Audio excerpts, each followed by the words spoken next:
Hey, everybody. Just a moment while I get the Facebook stream started. But hello, hello. As always, if you want to just remind us where you're joining from tonight, please let us know. Hello. Yeah, and we have some presenters here with us this evening, so feel free to say hey to them too. Is in the meeting now.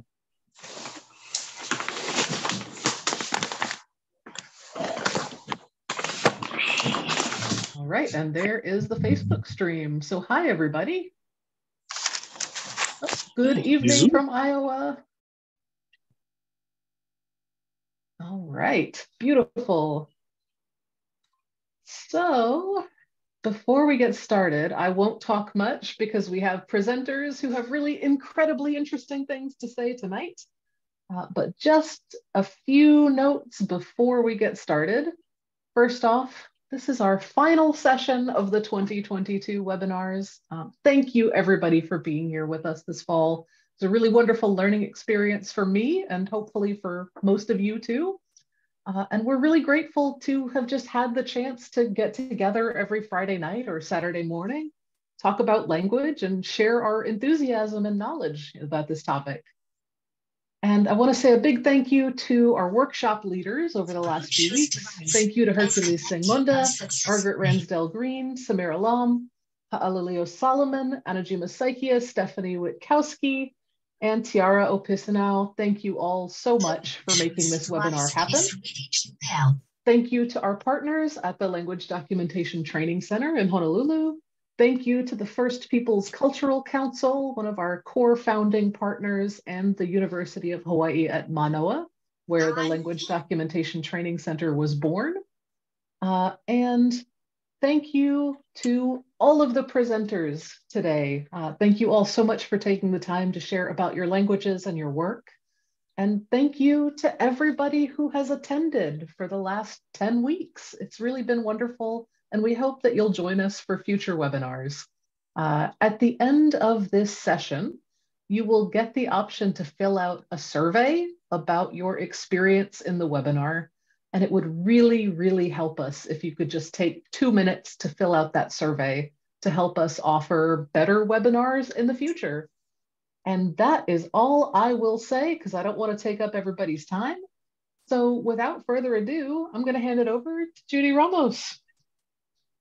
Good enough, geez. So let me push share screen.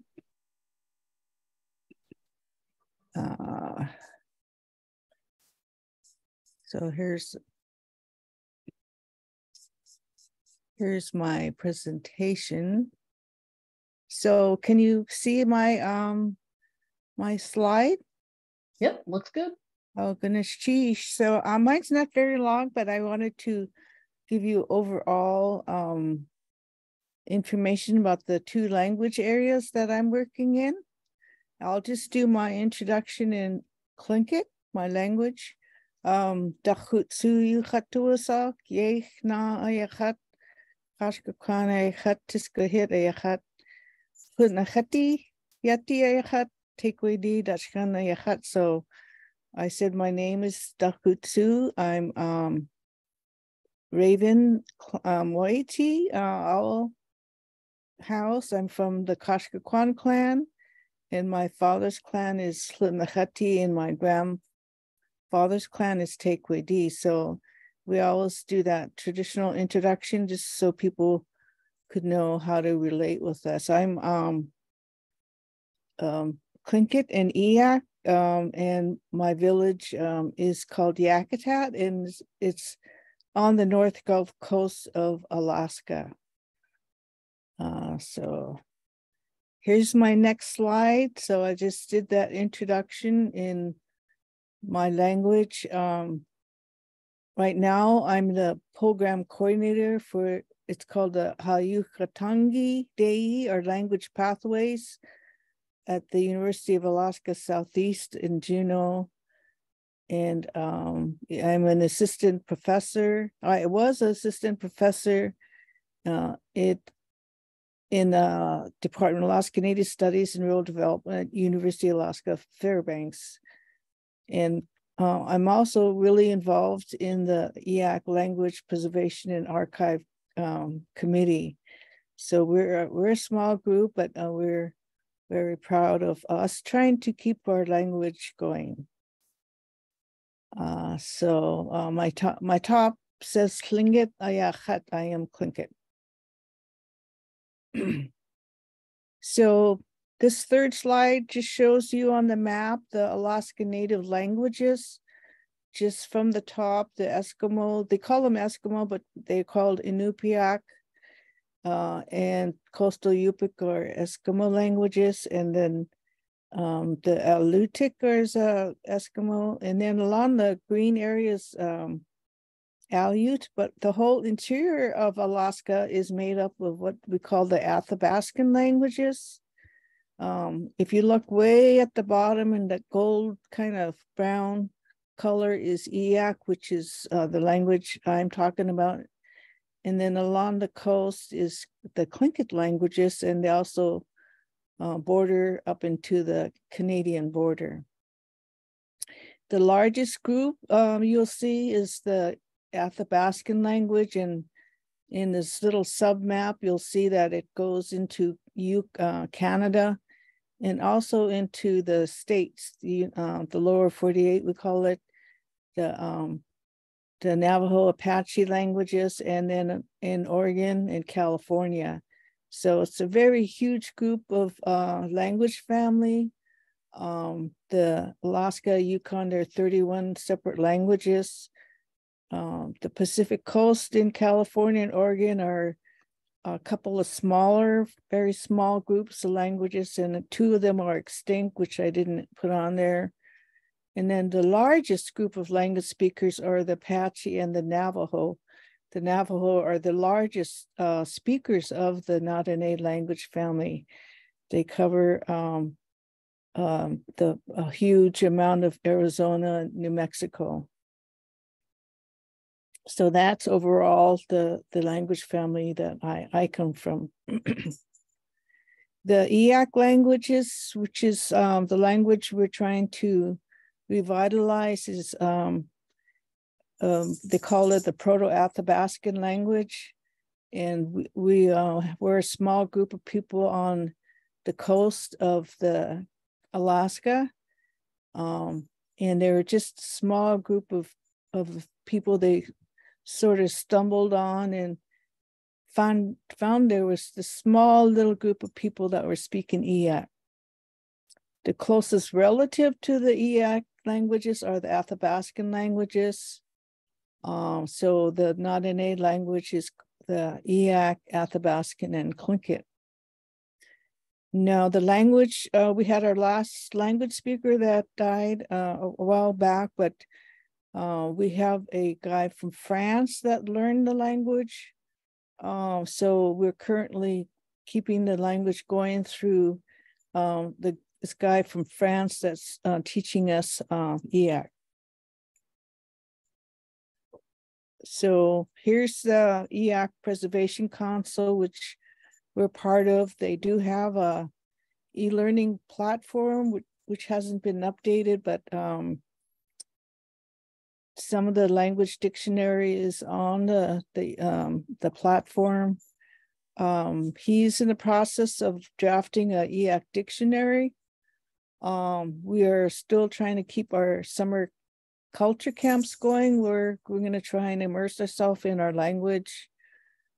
We do Zoom with him every other week, and by Zoom he Zooms from France into our group, and we're having compiling a archive committee. So this is a little link to Guillaume, which we kind of support his teaching through a Patreon website where people can contribute to him teaching our language.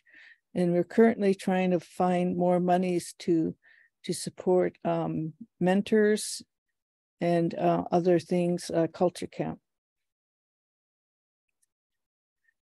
The other language I work in is called Tlingit, and Tlingit broke off from the Eyak Athabaskan languages about 4,000 to 6,000 years ago.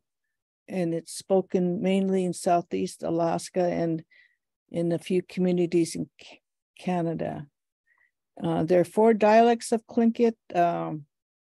The Southern and the Tongass dialect are kind of not being really spoken anymore. So it's mainly the transitional and the Northern dialects that are still being spoken. At one time, there were 100 speakers, and now we're, I think, down to less than 50, maybe even a lot less than that. A lot of speakers have passed away. So we're down to maybe less than 40 or 30 fluent speakers. One guy that I work with, is the one that's really developing a lot of the language teaching at the university level, and put together this really cool website where anyone can go to his website and take lessons on the language. The program I work in is called the Hayukatangi, our Language Pathway Program, and it's supported through the Sealaska Heritage Institute. They have an agreement where they will support our language scholars and our language teachers. So we have 3 language teachers in Tlingit, 1 in Haida, and 1 in Tsimshian that are teaching our language classes at the university. They also had a grant to provide 16 scholars, Tlingit, Haida, and Tsimshian scholars to become certified language teachers at the university. And that grant kind of ran out, and we're now in another grant where they're supporting students in other language programs.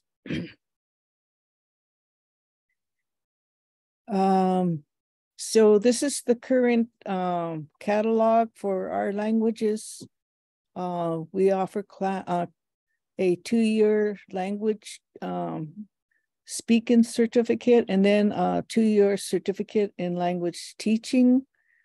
And we're built a Bachelor's of Liberal Arts, which has a focus in Alaska Native Languages and Studies, and then a Bachelor's in Indigenous Studies, which is really new now, which with an Alaska Native language emphasis.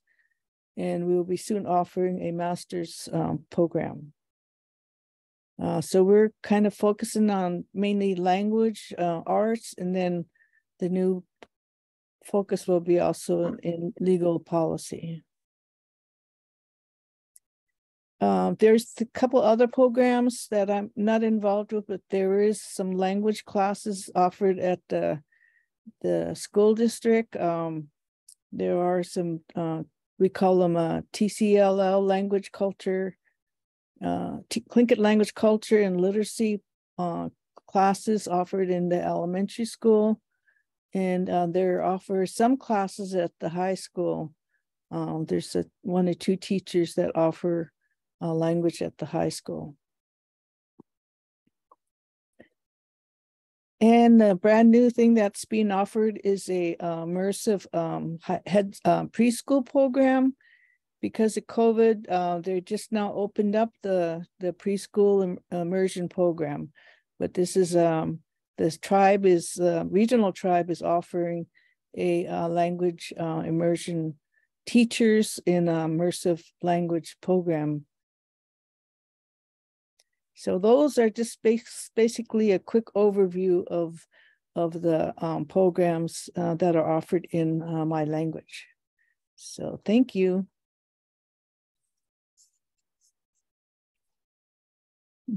Thank you so much.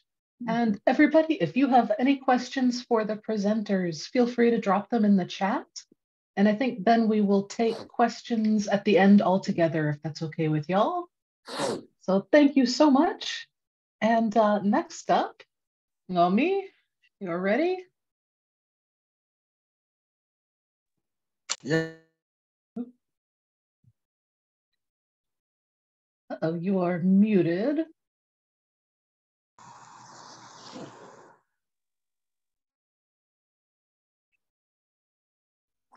Hello?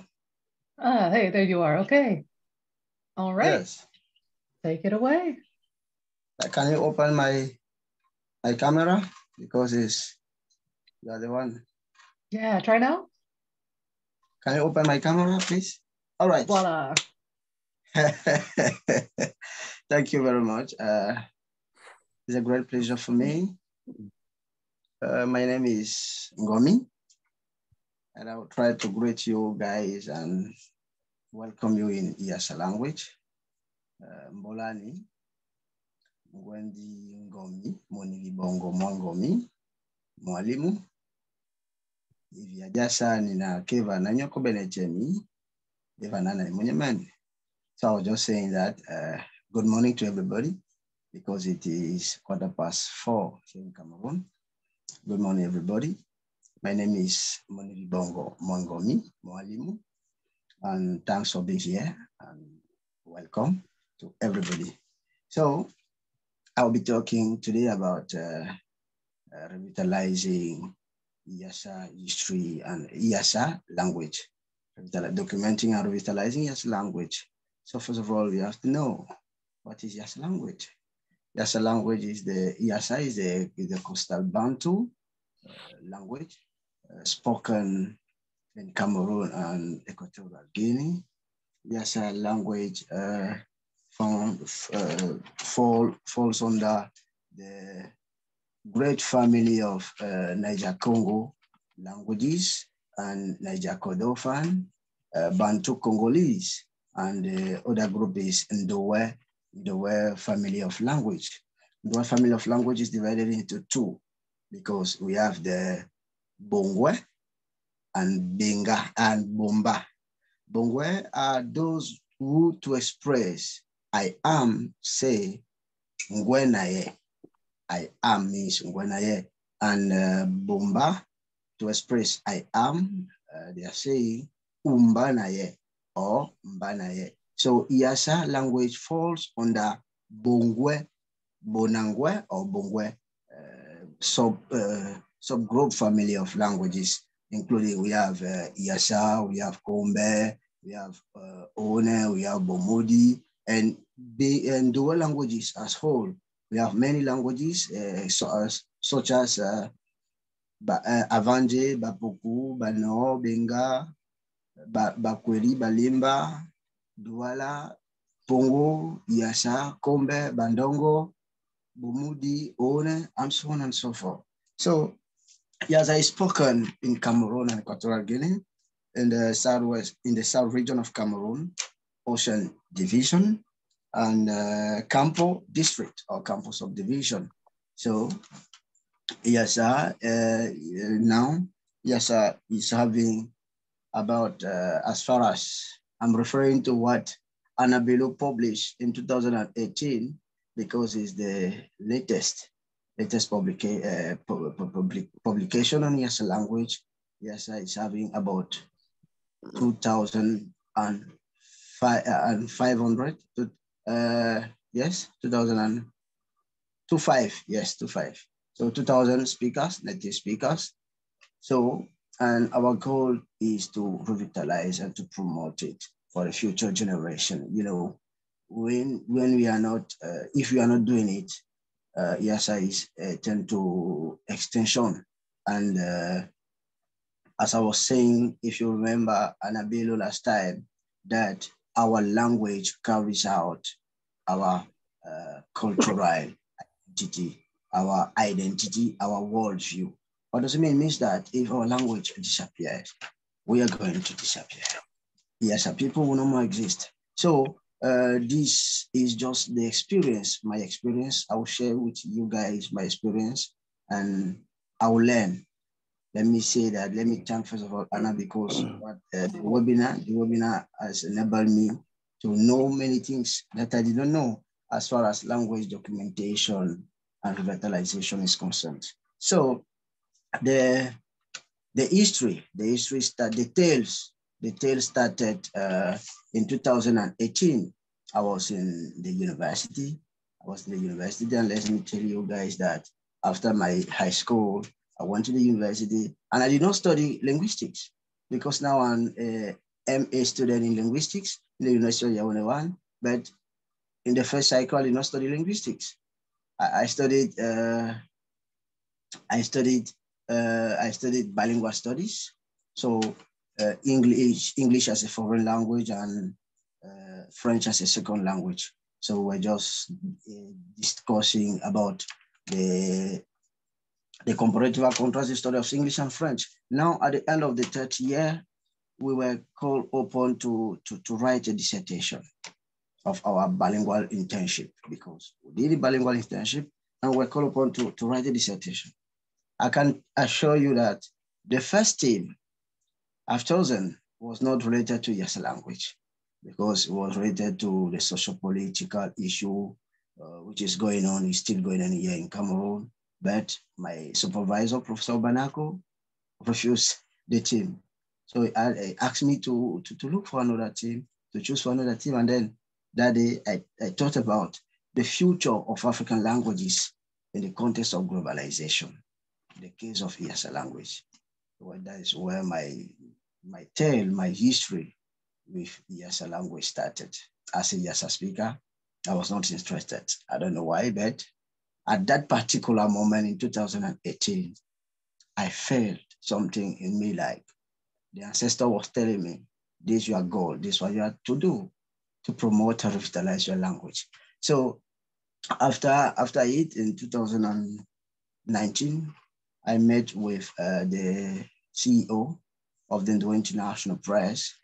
The Ndo International Press is the New York City-based publishing company dedicated in writing, publishing, recording, podcasting, everything related to Ndowe history and culture, written either in the European languages or Ndowe languages, such as Yasa, Bano, Bapuku, Bengal, Avanje, One, and so on and so forth. So when we met, we discussed about it. And I felt like I must do it. I must sacrifice. I must pay the price to do it, because it's my appeal. For me, is what I came in the earth to do, to promote Yasa history and culture. Because for me, as I told you, and last time during the language champions exchange meeting, that Yasa is my language, and the language carries out the history, the language carries out the worldview and the cultural identity. So after all, I started working with them, with the International Press, and my first objective, the goal was to promote, to sensitize Yasa people, Yasa youth, in the importance of revitalizing the language, the importance of promoting, the importance of speaking the language every day. So we started, and I can thank everybody, because now many people are writing on their Ndowe languages. I'll take the example. Last month, we received a manuscript of Bano language, to revitalize Bano language. Yesterday, my friend and my brother Sami Bibite sent a manuscript that we should publish it on Yasa traditional games. Yasa traditional games. So we think that if we are documenting our language will remain alive for the future generation, for the future generation, or in particular, Yasa future generation. Now, as far as my own work is concerned, so far I've been working, I've been writing on Yasa language, articles, press articles on Yasa language. But since last year, I concentrated on an essay that I'm still writing, and I hope that it will be available by December 2023. It's entitled "The Yasa People in the Face or the Test of Globalization, the Urgent Need to Reclaim a Disappearing Cultural Identity." That is the first book I'm writing on Yasa language, because I think that we need to reclaim the cultural identity. We need to reclaim the cultural identity, the history, the culture, and the language, the Yasa language, because we are in the context of globalization, because we have in the context of language contact, people contact. So if we are not reclaiming our cultural identity, our language, if we are not promoting, documenting, and revitalizing it, we will not be able to speak in this context, in this global context, where everybody is coming with its own, his own reality, his own world perception, worldview. So we have, it is, for me, is a must that we must revitalize, we must document, we must promote our history and culture. And alongside the same thing, I'm writing a practical guide. For me, I'm calling it a practical guide for new ESL learners, those who would like to learn ESL language, and some native speakers, some native who are not speaking, because they're not native speakers, but they are native. They originate in Yasa tribe, but they are no more speaking. They are not speaking Yasa because they don't live in the village. They did not grow in the village. They are in the town. They are worldwide. So it's a practical guide. The practical guide entitled "Communicating in Yasa." That's what I'm writing alongside the essay I'm writing. I'm also writing it, and I think that I wish the books will be available before the next edition of the summer count in August 2023. So for me, I think that by doing it, by making it, we are going to promote and we are going to support. The last activity I thought about what is the summer count, the holiday count I'm organizing every year, and I'm expecting that it will take place next year again. It is the holiday count to promote and to revitalize the language. In that holiday count, we are learning about Yasa history, Yasa culture, Yasa customs. And we are learning, we are training kids, we are training children between 8 and 18 years old, children and adolescents between 8 and 18 years old. We are training them in practicing the language, is expressing themselves in the Yasa language, because the observation we made is that Yasa is no more spoken by younger generation, by youth like I do. Yasa is no more spoken. And Annabelo highlighted it in the article she published on the cultural identity of an endangered language of Yasa, an endangered language. So Yasa is no more spoken. And people speaking the language are all elders, are older, are old, very old age. So if they are not speaking, when they will die, the language will no more be spoken. Now it is time for us to start revitalizing it by documenting it, as I'm doing, as Sami is doing, as Papa Epengo Daniel is doing, as many people are doing nowadays. And we are there in the international press to welcome them. So next year, we started in 2021. The international press is supported us in 2021. We went there and support peoples and support kids, because we believe that the education is the tool, is the main tool in promoting all languages. If a student, a child is not educated, did not go to school, is not going to school, it will be able to write the history, because now we are promoting the writing of our history and culture and custom. Because in the past, our history was not written. Our history was only oral. And for example, if you ask a child, a young guy like me, where are Yasa from? Yasa people from? Some will tell you Congo, other will tell you Equatorial Guinea, or that will tell you Central African Republic, or that will tell you Great Nile Valley. They don't know. Or that will take you the legend of the Mesopotamia found in the Bible, Genesis 4 verse 9. Why? Because the history has not been written. It is time for us now to promote it. It is time for us to take it and to write it. So we are passing through the education by supporting people's children, by supporting them, by supporting parents to send sensitizing them to send their children to school. We are doing it alongside, we are promoting, we are organizing holiday camps where kids are rejoicing while learning, they're entertaining while learning. So I hope that this year Endangered Languages Project will still support us, because this year last year it was 3 days, and this year it will be 7 days. 7 days of summer camp in August 2023, 7 days, so 6 days of activities, and the closing day on Sunday, that we should support them in their resumption of school. So that's all for me. Thank you. Goodbye. But I'm still there.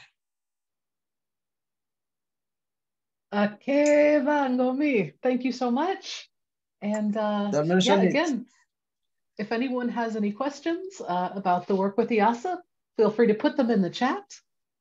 And let's see, it looks like our next presenter, Gordon, is not with us, unfortunately. So I'm going to move ahead to our next presenter, and hopefully Gordon will be able to join us later on. But for now, let me go ahead and share a presentation pre-recorded by, and I'm so sorry if I pronounce your name poorly, Ajari Dasmandarnis from Indonesia. All right, can everyone see that? Yes. Yes. Great, all right, here we go. Good evening, everyone. Nice to meet you all. Thank you, Anna, for having me here. My name is Azhari Dasmandarnis. You may call me Azhari or Hari. I am from Indonesia. I work in National Agency for Language Development and Cultivation under the Minister of Education and Culture of the Republic of Indonesia. I'd like to share and discuss with you all about the enrichment of KBBI with the inclusion of local language vocabularies. To begin with, I'd like to introduce to you all about Indonesian that has 718 living local languages, according to the latest research of Badan Bahasa in 2020. And Indonesia is the lingua franca of 225 million people in Indonesia. And local language vocabulary is the source for enriching the Indonesian language, and is done by including it in the KBBI dictionary. And this effort is to instill a sense of pride and enhance the speaker's sense of belonging. As you can see here, this table on the left is languages that has the contribution into KBBI dictionary. There are 82 of all. And on the right, as you see on below right, it is the dialects of Malay, Indonesia. Jakarta Malay, Riau Malay, Medan, Jambi, Kalimantan Malay, Ambon Malay, Malaysia, Manado, and Belitung.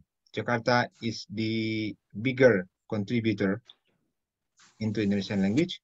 And according to the language, Java and Minangkabau is the bigger contributor into the KBBI. These are the requirements of inclusion. The first is the uniqueness. The proposed vocabulary has to be unique and has no copy in dictionary. And the second is in accordance with Indonesian grammar and spelling rules. And the third is it has to be pleasant to listen to. Then positive connotation. The proposed vocabulary of local languages has positive connotation. And the last is it has high frequency of usage in written usage, in spoken, and as well in spoken usage. These are the examples of each. For example, the uniqueness. The uniqueness, as you can see here, the picture of a woman that has lost six of her finger. It means six of her family members has passed away. This what called as tinggi-mini in Muyu language of Papua. Tinggi-mini is a finger cutting as a form of grief upon the family members pass away. After that, here it has to fit Indonesian grammar rules, and these words come from Minangkabau. For example, kie becomes kiat in the Bahasa Indonesia in Indonesian language, and bue become buat. Bue mean to make. Bare become berat. It means heavy. After that, it has to be pleasant to hear too. This is the example of words that are hard to pronounce, not easy to pronounce. Labu-labuai is not something that easy to pronounce for Indonesian people. So the derivation of labu-labuai or labu-labuaya is something more hard. It's very hard to spell. It's not easy to spell for Indonesian. This vocabulary comes from Lampung language of Sumatra. Next is negative connotation. This one comes from Malay dialect of Riau Islands.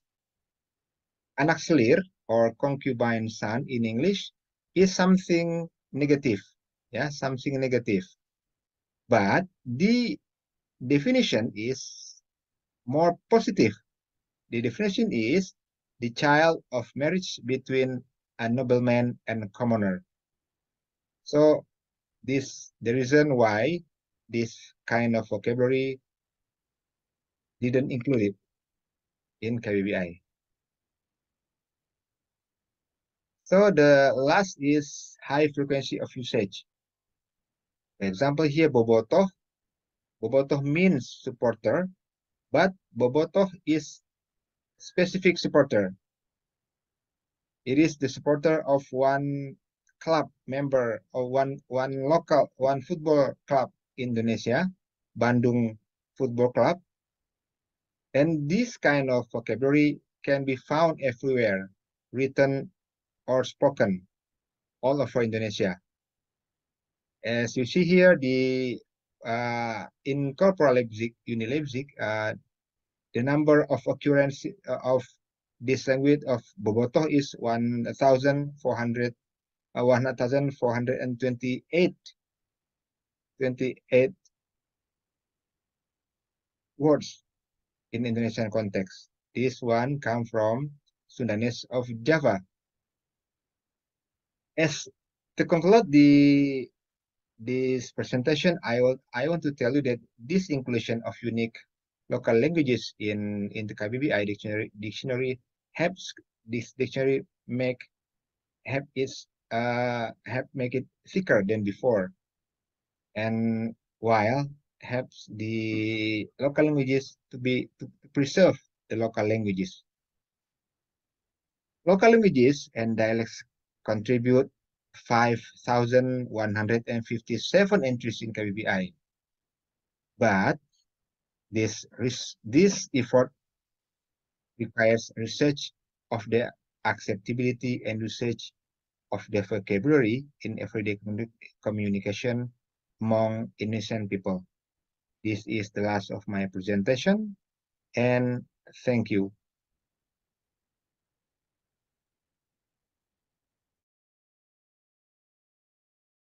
All right. And if you're watching the recording later, thank you, Azari. We really appreciate you taking the time to share about your work. All right. And next up, we have Jacques Moisha. Are you here, Jacques?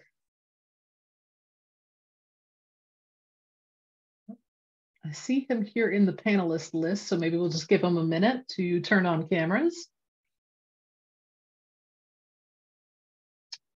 And if there are technical difficulties there, Jacques, vous êtes là? Oui, je suis là, mais la voilà. vidéo, vous bloquez la vidéo, les caméras. Let me make you a co-host here. Try now. Okay. Thank you. Voila. Okay. Yes, I'm very happy to present about the Kihunde language documentation and revitalization here in the webinar.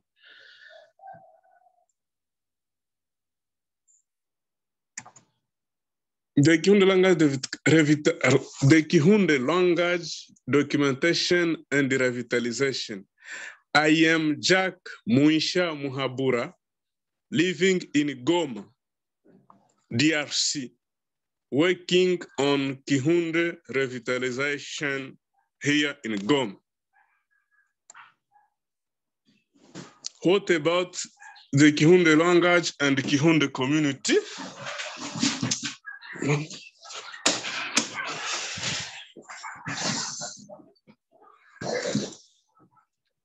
I'm going to tell you that the Kihunde is one of more than 400 languages spoken in the DRC, especially in the North Kivu province, in the Masisi, Kalehe, and Rutshuru regions or areas. Nowadays, it is spoken by a little number of Kihunde native people only, especially the eldest people.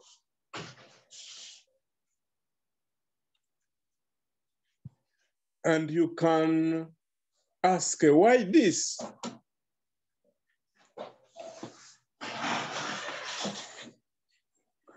In the years 50, the Kihunde was spoken with all the people and in all circumstances.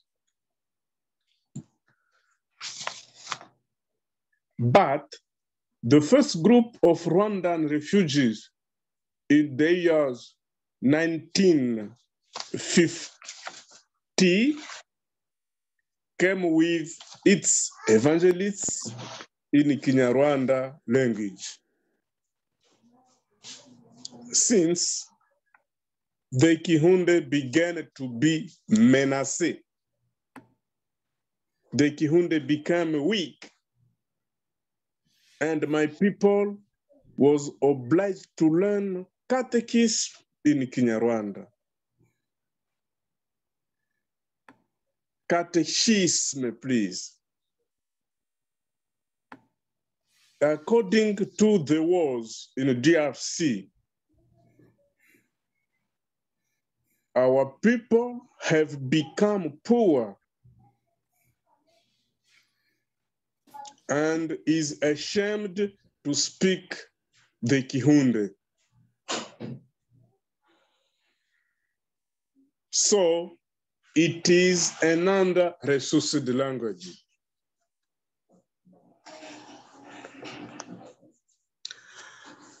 Our goals. According to this situation, me and my colleague, Hangi Bulebe Method,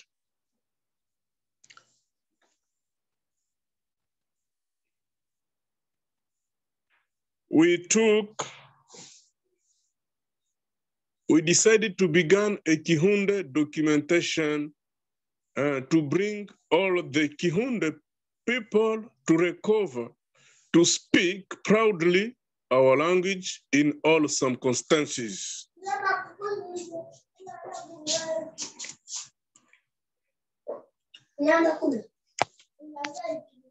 What do we do to achieve this? To revitalize the Kihunde language, firstly, we are writing some booklets. Let me show it to you.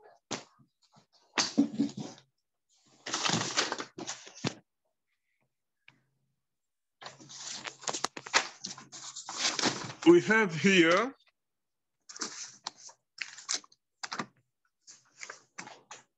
a short book named, oh no, no. Mutoke pale. Mutoke pale muko giza ya makali. Please, it is dark here in my room. Let me move the smoke.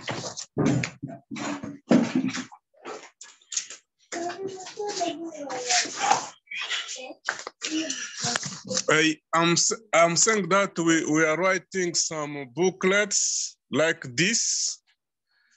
Vademecum de l'alphabétiseur du Kihunde.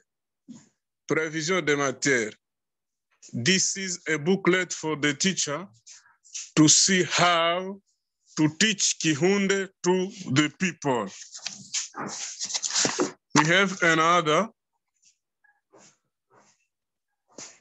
Tuye Kihunde 1. That means let's learn Kihunde. Apprenons le Kihunde. This is a book which contains some terms, some domain, semantic domain to teach to people in our Kihunde training center. We have also another booklet, Ngano Sera Mwetu. That means les contes de chez nous, some histories. And there is another booklet, let's learn Kihunde through pictures, tuye Kihunde mubishushani. This is not here. This is not here. And last year, we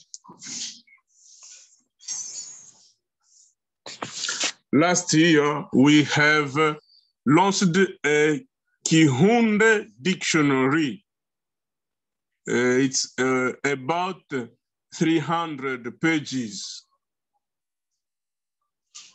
On this moment, we are trying to put this dictionary on internet so that everybody can learn Kihunde through this. That is be doing with the Living Tongue platform. Now it will be called Kihunde Living Dictionary. And we are trying with an informatician to put it or to make an Android app for this dictionary. Let me show a small here, an example of what we do in the Kihunde Training Center, especially with young people, with children. See here.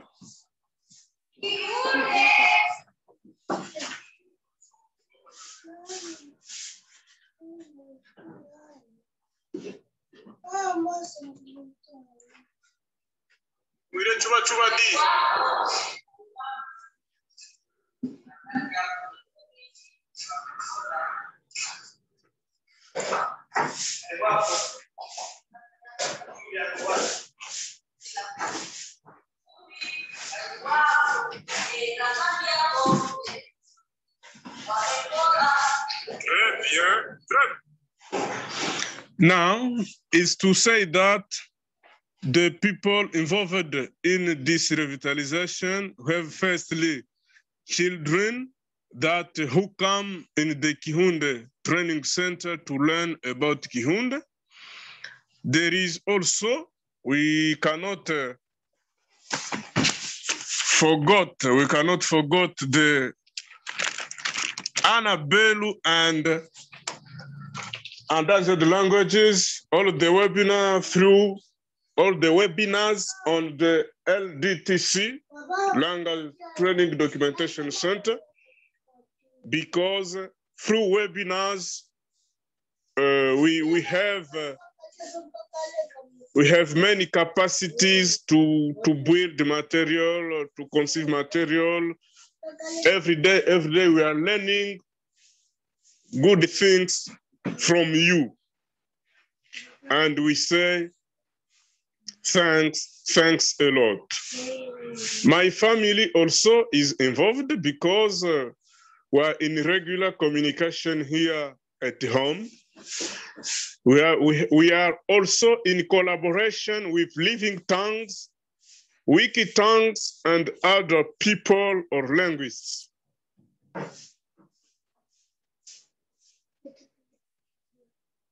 To finish my presentation, we can say that all what we are doing is very important because the revitalization, all that we are doing is very important because the revitalization needs many domains, needs many ideas to be accomplished. And when we meet different people, it changes our mind, our methods, and we have results. By now, I can tell you that people is not as ashamed as before we have begun our revitalization road. Thanks to all of you. If there is something that I forgot, please, a question I will try to answer. I know that my English is not good. I'm going to share some slides. I'm writing it. I'm almost on the end. Thank you. Thank you, Jacques. Thank you. Merci. Ulame. Yes. Hope I got that right. Ulame nawe. All right. Thank you so much. And again, if y'all have questions for Jacques about the work at the Kihunde Training Center, please put them in the chat. And fortunately, our presenter who wasn't able to go earlier is now here. So we'd like to welcome Gordon Bussell up next.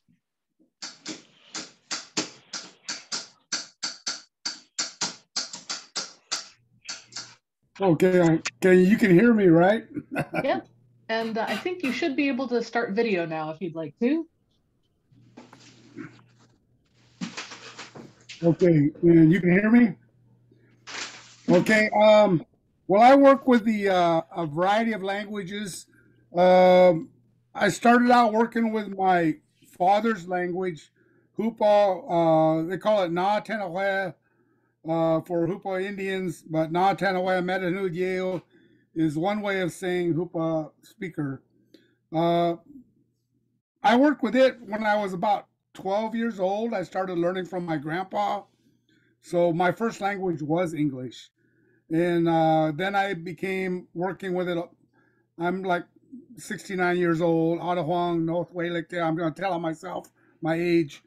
But anyway, when I was first starting out, there was a couple hundred speakers or better of the Hupa language. And so I was always meeting with elders on my own and the community. I'd go to the ceremonies. We have our dances still. And I would go to the ceremonies and I would sit around and I'd listen to them talk. And most of the time I didn't know what they were saying. But I was always there. And then they finally offered a class when I was 1971. That was the year I graduated from high school. they offered a class in the evening of Hoopa language. And I remember my first teacher in that class, his name was Elmer Jarnigan, and I remember him telling me, Wakyong, my arm, but that's not the point. It was the idea that they finally had their first class. Otherwise, I was just learning in the community. We had nothing. We didn't have classes most of the time when I was growing up. It was just listening to people talk. Well, today, in today's situation, the fluent talkers that were the generation, of course, before me, I had about 50 teachers that I worked with over the years, and I had 3 main teachers that I worked with for years. And so I was learning not just Hoopa language, I was learning Redwood Creek language, and they call that Weethkithwe.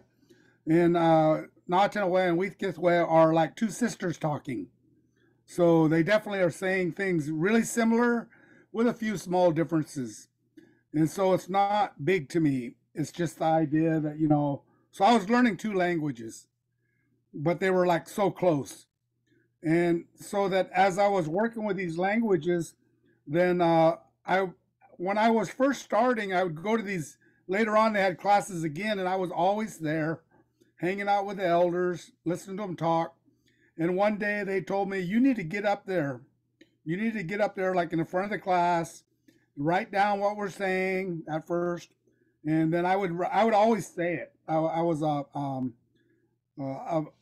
parrot, or what do you a bird where you always repeat what somebody's saying. So I really believed in that you have to say it, and that's what really helped me become a strong talker, is because it's one thing to listen to it and understand it, but that's not the same as saying it. And when you say it, then you're actually learning you're going to make mistakes. And that's normal, because when that little kid is learning to talk, their first words, they're a little bit off all the time. It's like the little kid, and I was one of them, that used to say spaghetti because I couldn't say spaghetti. But it was the point is that you make mistakes, and that's part of the normal learning process. A lot of people think that just because they're an adult, that they have to learn different than kids. But really, it's not. It's not completely true. The difference between them and a kid, or me and a kid, is when you first start, as an adult, you're doing 10 things all the time, every day, it seems like. You're on the phone, you're talking to your friends, you might even be on the phone driving down the road, which is illegal, but you're doing 2 or 3 things at the same time all the time. But as a little kid, when a little kid is learning something, he might be sitting on the floor and he's just totally into whatever he's doing, and that's it. Everything else is zoned out. So I used to tell people, stop trying to do everything at once. Just do one thing. So I went through a lot of methods. Of when I was first doing, I was mostly a documenter, and I was just documenting the language, and I'd say it and I'd write it. And so I have boxes of stuff that I wrote of what I heard. And I did the same thing where I started recording it. So I have like hundreds of tapes of what I heard from elders. And I haven't even went through them for years, because that's another project. So when I was doing all of this, I was always thinking with the perspective of, I just want to learn to talk. Well, my first goal when I started was, I just want to pray. I want to pray in the Indian way, they always used to say. And so if somebody told you to pray in my language, they'd say Nithtellet, and it means burn. Doesn't mean pray, but it means pray. So somebody interpreting it like a linguist is going to say, well, you're just telling him to burn it with you. Well, that's because when we prayed, we would burn this, what we call root. And so we'd pray and talk through the smoke. So that was one way of saying pray. And then when the white man's church came in and they would say pray, they say, Jena ching chaineo, he's talking above. That's a word for a preacher. So that's still praying, But I just came in there with the idea. I just wanted to learn to pray, take care of my family, my loved ones, basically. And at first, I only knew a few words. So this elder lady who was one of my teachers, but also my cousin, she was a medicine woman in my tribe. And she was very strong medicine. And she told me, she says, well, you don't know enough Indian to really pray. So I'm going to give you a word. And she gave me a word, and I opened my prayer, and then I would use that word. And I hand that to people today because they don't know enough language. They use that same word to open a prayer with that one. Well, I'll just call it a powerful word, but to put it simple. So as I was learning and I was working with these languages and I was being exposed to other dialects, and I was always being saying, well, you can say it this way or another way or another way. There was no one way to really say anything. And almost as anything. So like, you could have a real basic word like maybe, and you could say dota or dodeta, and they mean the same thing. Or I could say, come in, ya'inyao, but I'm only talking to one person. If I'm talking to two people in my language, it changes. All my commands change. So yaothith does not sound like ya'inyao, but I'm telling them to come in. And our neighbor tribe, I would learn some of their stuff. Atlamat doesn't sound like my language. So I was being exposed to multiple languages. And I always thought of the Europeans or these people from overseas in different countries that speak multiple languages, and I'm so proud of them because I says, I want to do that. So that was my journey. My journey was to learn my language, because when I was 12 years old, I told my dad, I said, I want to learn your language. He said, go to my dad, your grandpa, because he speaks it. And I went to him. Well, he only lived so many years after that. That was my first teacher. And I know what he taught me. At first, I didn't remember it. It was like I had a hole in my head and everything just went straight through. Well, now I know what he said. I remember it. I can say everything he taught me. I can remember it. I can say it in my language. So, but he sent me on my journey of life to learn the language. And I told my mother, I want to learn your language too. She said there's nobody, because her language was considered a dead language. And the last speaker had died in 1954. Well, I was born in 1953, and I'm now working with that language, and I'm teaching. Well, I got a guidance from a couple linguists, and both of them have died or passed on, to be polite. One of them was Victor Gola, who was the foremost linguist in my area of my languages, and the other one was Michael Kraus in Alaska, who was the foremost linguist of the languages in Alaska related to my language. So they helped me. And like I said, I had like 50 teachers on my language. Well, they all passed on. But they told me one day it's going to be up to you. So that's my part of my pathway, showing a journey. So now I'm working with these languages. And at first, I didn't know how to speak my mother's language. I didn't really know it, never heard it. They only have 7 minutes recording of that language. That's how it's all written. But I met a linguist, and his name, a son of a linguist. But I also met the daughter of a linguist, the same linguist, who came to the Hoopa Reservation where I live. And she came into our class one day, and she says, I have a book of a person of my dad that recorded the Mattole language. And I want to give it to a Mattole. And all the elders there said, there's one Mattole here, and they all pointed at me. And she gave me that book. I couldn't read it because I'm not a linguist. I'm just a speaker. Well, I went to Alaska that year, as luck would have it. Michael Kraus taught me how to read that book. I learned how to read it in one day. It was natural for me. I understood it as I started hearing it. I was saying, how can this be? How can I understand something that I've never heard? And well, it was partly because of what I was taught. But I was also taught a story one time when I was teaching the language and learning it really fast. And one day, and I was speaking in Hoopa, and I spoke for like 2 hours straight in the language. And this elder lady says, "You know how come you're learning the language so fast?" And I said, "No." She said, "Because it's already in you. Before you were born, you already knew your language.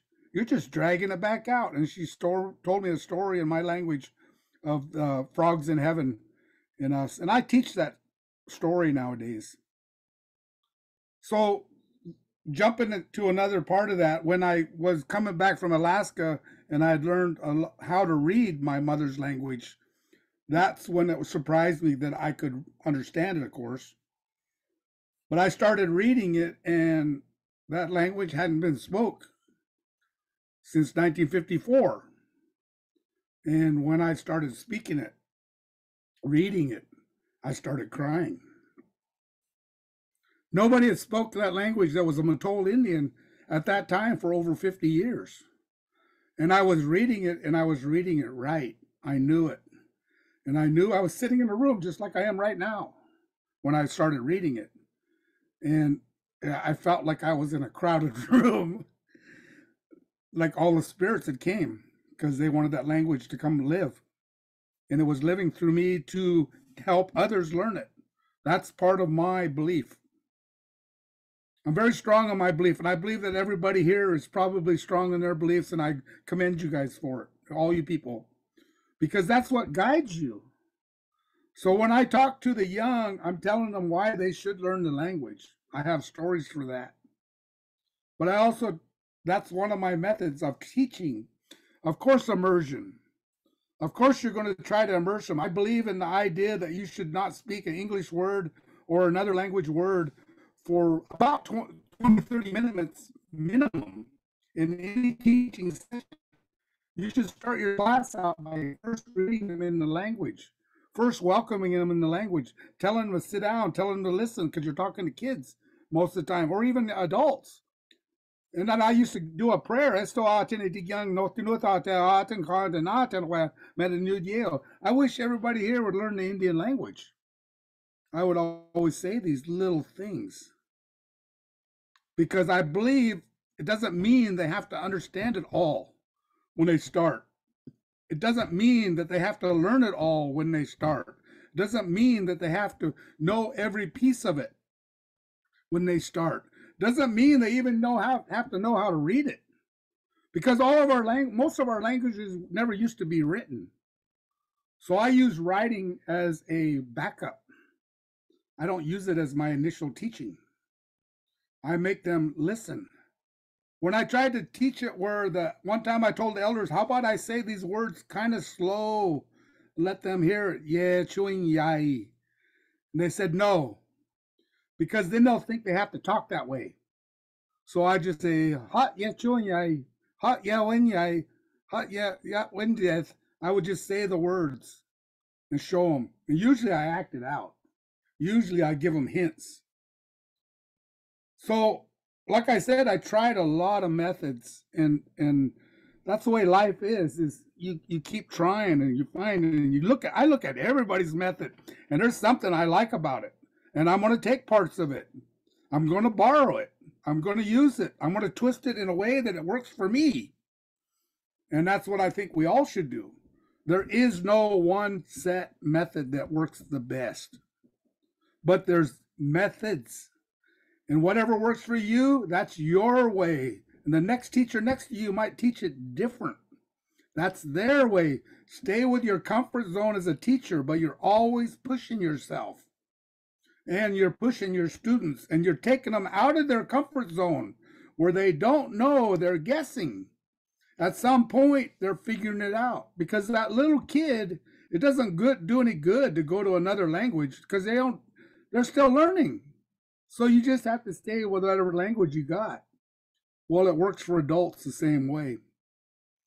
And I was looking at this and I thought about it. And when I was learning, I was trying to develop my own methods. And I was looking at methods. Well, then one time I was invited to get a training because I was running a language program in my language.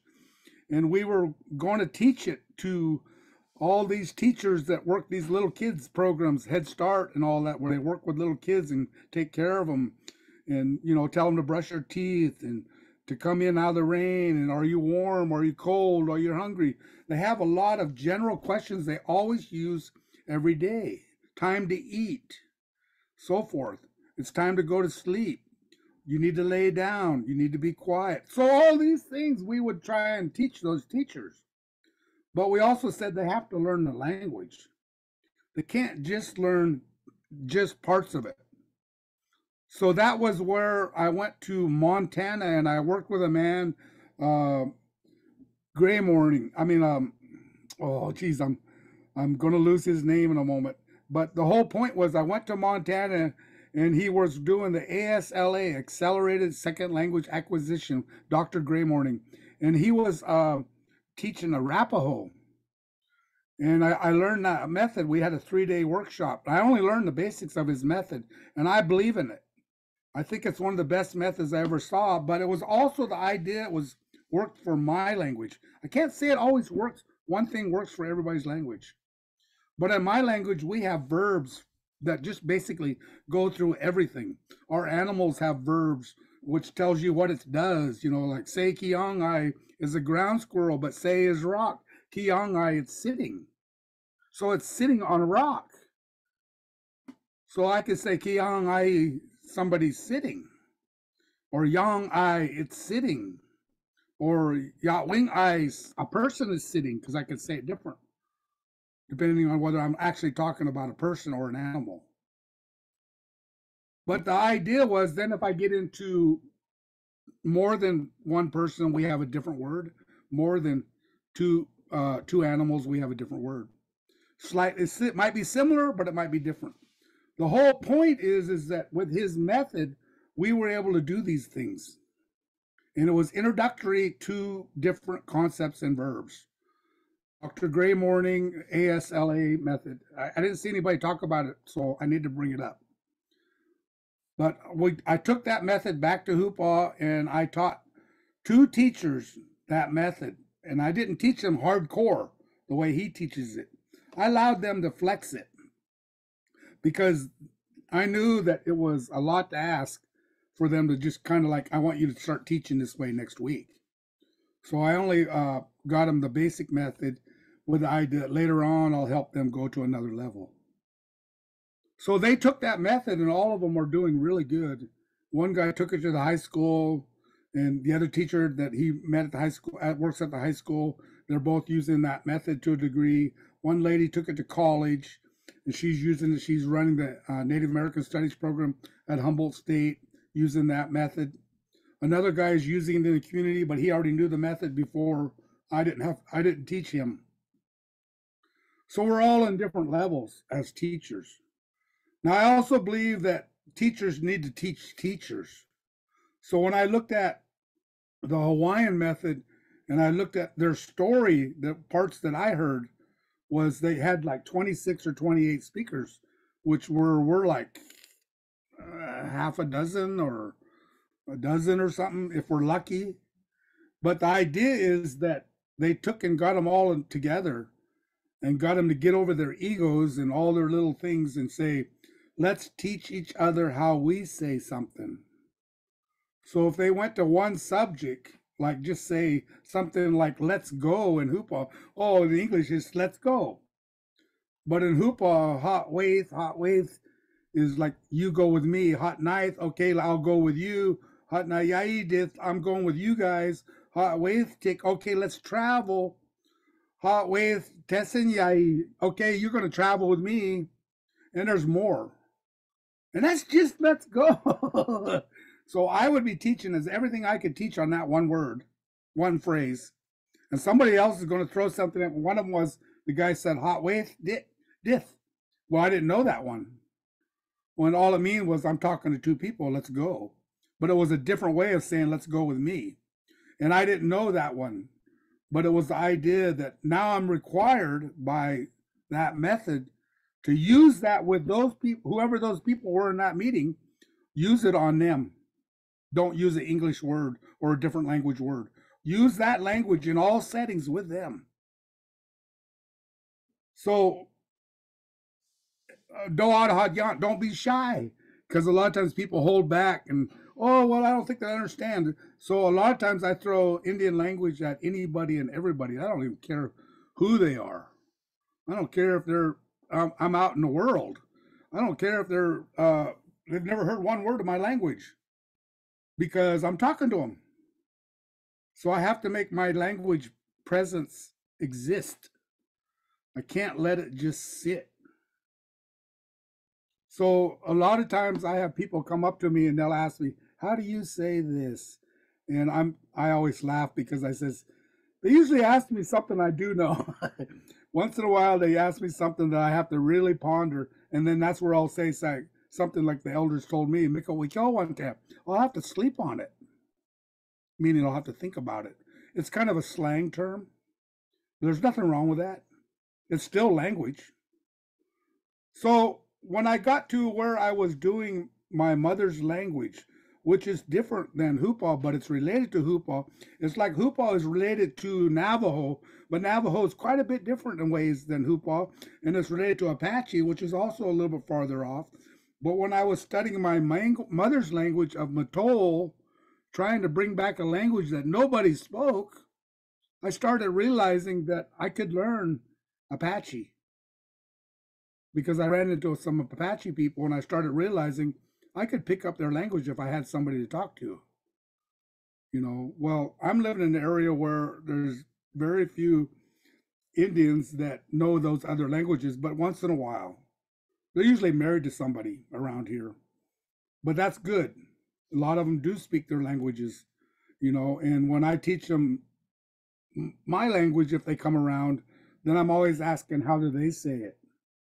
Because I want to learn the variety so that the concept is speak it, hear it, speak it, and don't hold back. Don't worry about being perfect. Eventually, perfection will come. Remember, there's more than one way to say it. Remember that there's multiple dialects. So somebody says Kalahich and I say Kalakich, they still mean boy. They're both right. They're not wrong, either one of them. So it's not a right and a wrong thing, it's an understanding thing. So, and then I also believe that when we record things, that I want more than one person recorded. Because my voice is my voice. And if I can get a woman on there saying it, if I can get different people with different voice tones and so forth, saying the same thing or saying it the way they want to say it. But the idea is that then that person that's learning, listening to it and learning, realizes they don't have to exactly match. They just have to say it so it's the right things in the right places, you know, and understand them. Eventually, they'll understand. When I was working with Victor Gola, who passed away here about a year ago, and he was a local linguist, and he was really strong in my Hoopa language. And I miss him a lot because he was almost like family because I worked with him so much. And so it was hard when he went away because I used to pick his brains. And every once in a while, I have the pleasure of teaching him something. Because one time he was documenting on my language and he says, there's no plurals in the Hoopa language on the body. And I said, what about with you and what you wet? My ear and my ears. Well, he'd never heard that. So he didn't know what to think. And he went and talked to the elders and he found out I was right. He ended up giving me an A in that class. But it was the idea that he was teaching me a lot of stuff. Like I said, I'm not a linguist. I do look at how we say it. I can read multiple styles. I've learned that way. I do not know how to explain what all the particles are, like a linguistic point of view, but I do plan on returning to college. I have a degree in Native American Studies and Political Science at Humboldt State. I plan on going to UC Davis to take NAS second language, which is a native language. They only ask for one language. They used to ask two. I plan on working with at least 3 languages and maybe 4 because they're all dialects. And I already know 2 of them pretty good. And the other 2, which is Bear River and Mattole, are the ones that I plan on. I'll finish up here. Or plan on turning into a dictionary, and I have 2 ways of the dictionary. Everybody wants it written, but I really believe in oral. So I'm going to do an oral dictionary with whatever's written because you have to hear it. You have to hear it, and that's what helps. And I'm going to say one last method before I quit.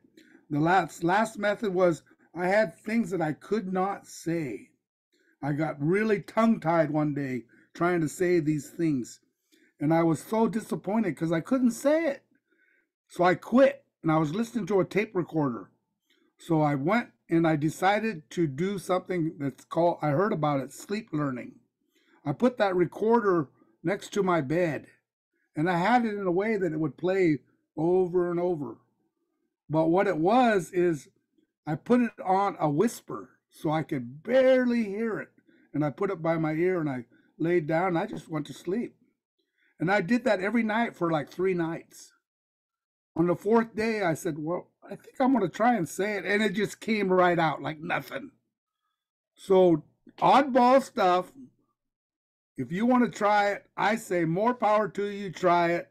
There is no one way. Any way you can learn, it's good. In any way that you can teach, it's good. And anything that inspires you, it's good. And Do'olane, they say, don't ever quit. So I'm just going to say that, I'm very happy to have been part of this. And I want to thank you, Setia Hayanoda, as far as it stretches. Thank you so much, Gordon. So much good learning. Thank you. And we really appreciate the advice to just keep trying things. I think that's great advice for all of us. There's no one right way. And again, if y'all have any questions for Gordon, please drop them in the chat and we will address questions towards the end. And next up, again, I apologize, I don't speak Xitsonga, but Dunasani Nsanwisi is our next speaker. If you are ready, Dunasani, let me make you a presenter. All right. Yeah, I'm ready. Good morning again, because in South Africa it just past 6:22 in the morning. So good morning.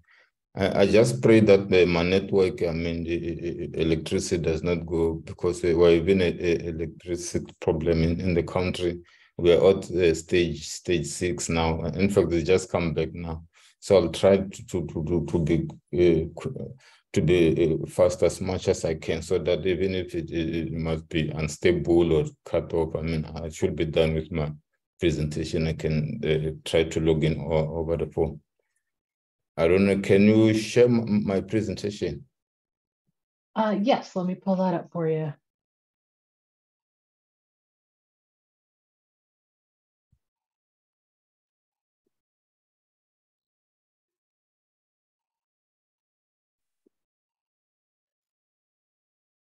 Hello? Yeah, sorry, just one second. I am opening that file for you. All right, okay. All right, here we go. All right.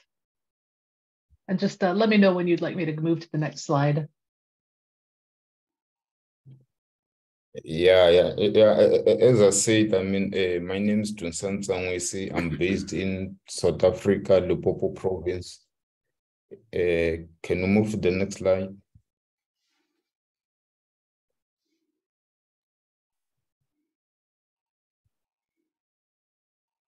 Can you move to the next slide? Or can you make me a host?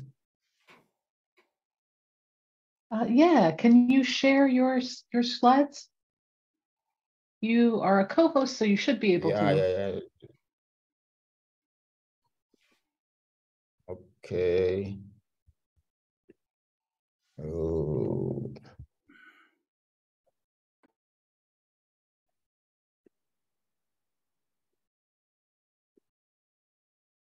Can just remember, what did I go when I want to share? Down at the bottom, you should see a green button that says share screen.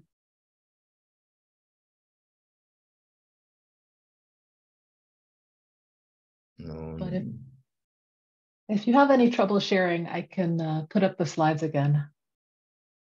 Yeah, no. Just put the slide again for the sake of time and yeah. Okay, no problem. All right, there we go.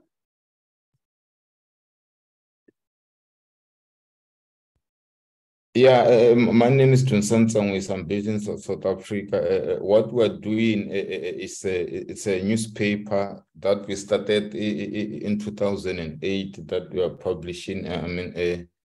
In Xitsonga, and Xitsonga is one of the 11 official languages in the country. So let me take a little bit back of it. When the Berlin Conference in 19 somewhere early 90s, when they start to do the boundaries of the country, they cut. Because Tsonga speaking people, they were even a vast use of land, but the Berlin Conference, they've cut it. Some of it they took it to what we call this Mozambique and then Zimbabwe. And then some of them have gone to Swaziland. Can we move to the next slide?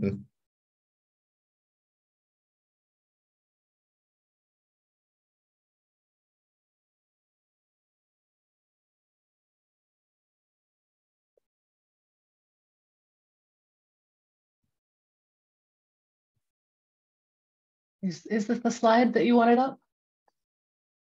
No. This is the remember this is the first presentation, and there's the second one that I've sent it to you. I think that the first one that you opened it was the right one. Yeah. Apologies. Let me get the other file then.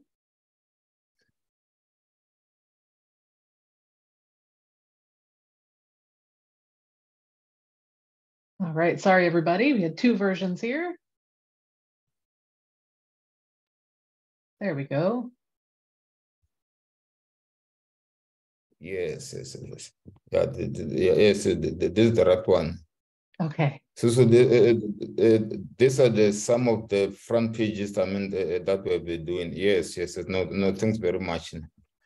Yeah, as I said, Xitsonga is one of the we've got 11 official languages in the country, but it's dominated by Zulu and Xhosa. Those are the ones who are much developed. Compared to Xitsonga. As I say, I'll try to. I won't go. Word by word. As I indicated, I'm afraid. My network's not stable, and the electricity. It can just. Cut off, and it's in terms. So at least I'll try to be fast. Probably can share. The rest. My presentation with the rest of the group.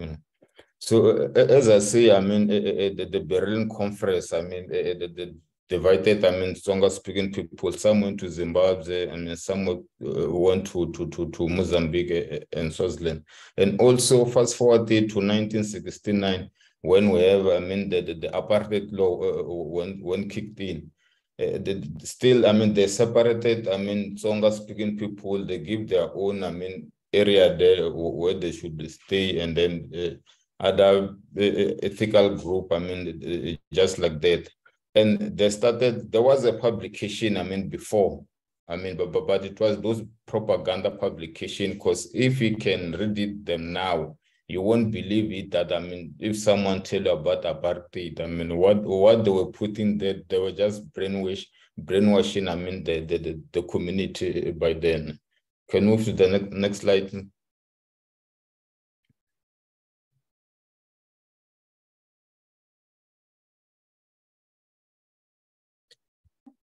Yeah, it is estimated that 2 to 3 people read the publication.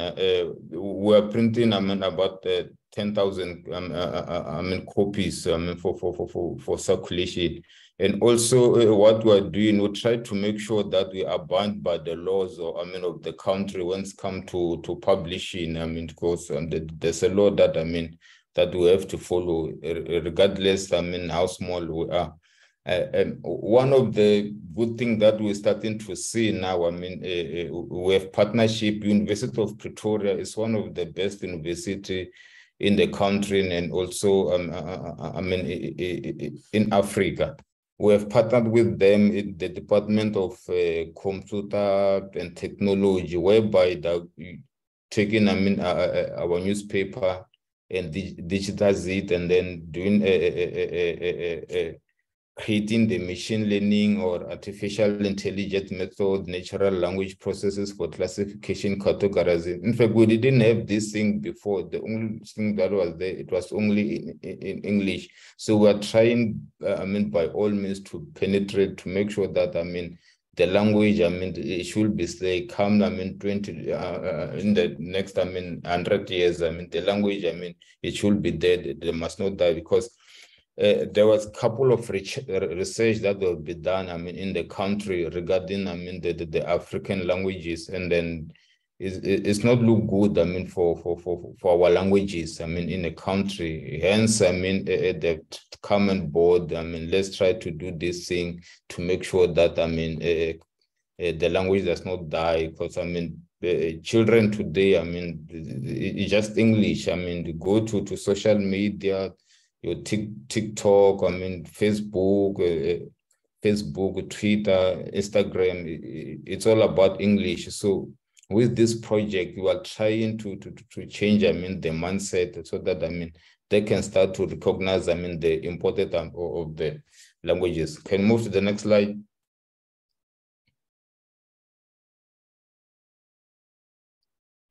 Yeah, this is the graph of the languages, I mean, that have been spoken, I mean, in the country. I mean, you see, we've got Afrikaans, English, isiNdebele, isiXhosa, isiZulu, Sesotho sa Leboa, Sesotho, Setswana, sign language, isiSwati, isiTsonga, Sevenda and Xitsonga. I won't, I mean, elaborate much, I mean, but you can see, I mean, the graph and the languages. But I mean, there's a talk of that, I mean, we might be even another official languages, I mean, in the next 2-3 years. And can move to the next slide.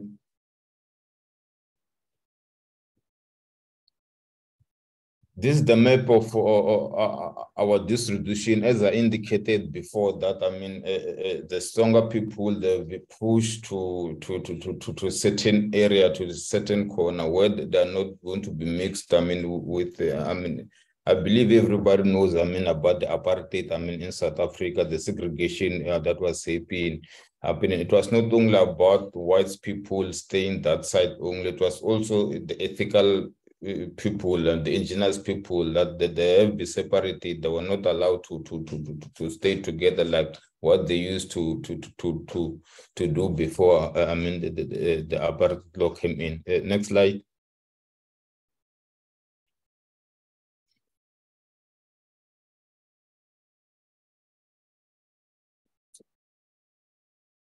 So this is, I mean, a little bit history, I mean, about the publication. But the good thing, I mean, there's a radio station in the country. It's a public broadcaster. It's broadcast, I mean, it's run and controlled by government. We have partnered with them, guys. I mean, we are broadcasting in Xitsonga, we are publishing in Xitsonga. Why can't you can join voice? I mean, every time, I mean, when we publish, we come and review, I mean, the paper, so that, I mean, it can be marketed, it can be known, I mean, everywhere. And then good thing, I mean, we see a lot of school, I mean, they're starting to show interest, I mean, like subscribing the paper, to make sure that, I mean, they're using the paper in the classroom. Because if you want to develop, I mean, our language, if you want to revitalize our language, you must make sure that, I mean, it must start, I mean, at the primary level, so that, I mean, when they grow up, they will be known correctly. There's this language that we're using. My mother, my father, I mean, speak. It must not about being English, I mean, all the time. Next slide.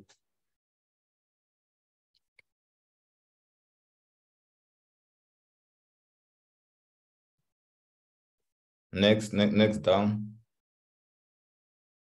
Yes, and another thing, we also, because we are trying as much as we can to work, I mean, with partners. As you know, I mean, indigenous people, they've got, I mean, a lot of way before this medication came in. There's a traditional medication that they used to do, I mean, before for whether it's a cough or saying. So there's science, there's this institution that's dealing with the science. So they wanted us to do to write stories about, I mean, science in indigenous language.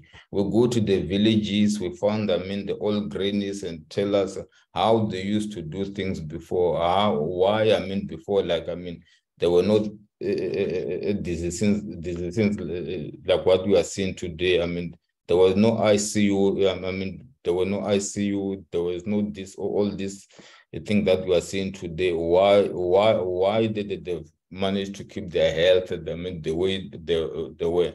So we go and do the stories that we know they were using this and this and this tree. There's this and this and this fruits. Obviously, there was no electricity. There was no fridge. I mean, the meat, they just go and have to get the meat, come and eat, and then just like that. So this is the sum of the award and the recognition that, I mean, we have got. As they were saying, that we are trying by all means to make sure that we work with everybody, I mean, in the country, as long as we're having, I mean, the common vision, I mean, regarding, I mean, our languages. Can we move to the next slide?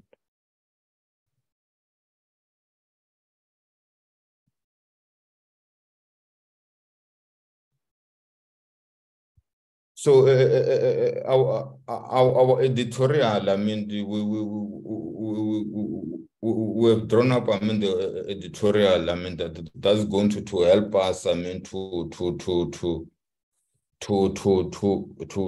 write, I mean, our article. We don't want to find, I mean, ourselves in the wrong side of the law. As I indicated, that, I mean, we are trying by all means to follow the laws, I mean, in the country, and make sure that, I mean, our publication, I mean, is development, it's accepted, I mean, everywhere it's good. It must be, whether you are young and old, it's a publication that when you have it, you should be proud of it, and you must not worried whether you are going to see this implicity, the abuse of women and children. Thank you. Next slide.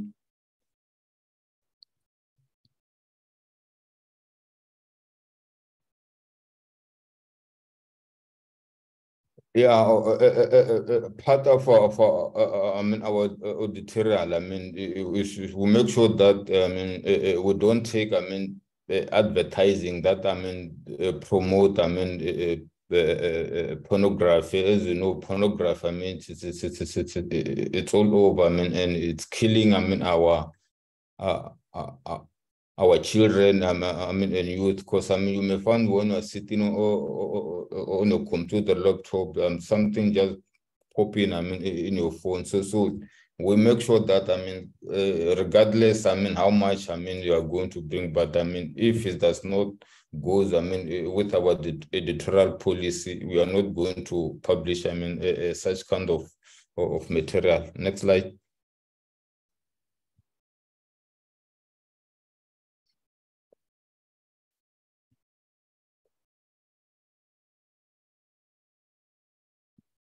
Yeah, yes, I mean, this one most important thing, because, I mean, the gender violence, I mean, in the country, I mean, as I speak now, I mean, we are on the 16 days of abuse of children, of women. I mean, it's another pandemic, I mean, that we are having in the country. Hence, I mean, we've partnered with SADC, I mean, South African Development Committees, to make sure that let's try to find a way to address, I mean, this problem in Xitsonga language, so that, I mean, they can understand, I mean, clearly what's the problem, and people, they must not be afraid, I mean, to come out and speak about this, I mean, pandemic that's destroying, I mean, our country. Next slide, please.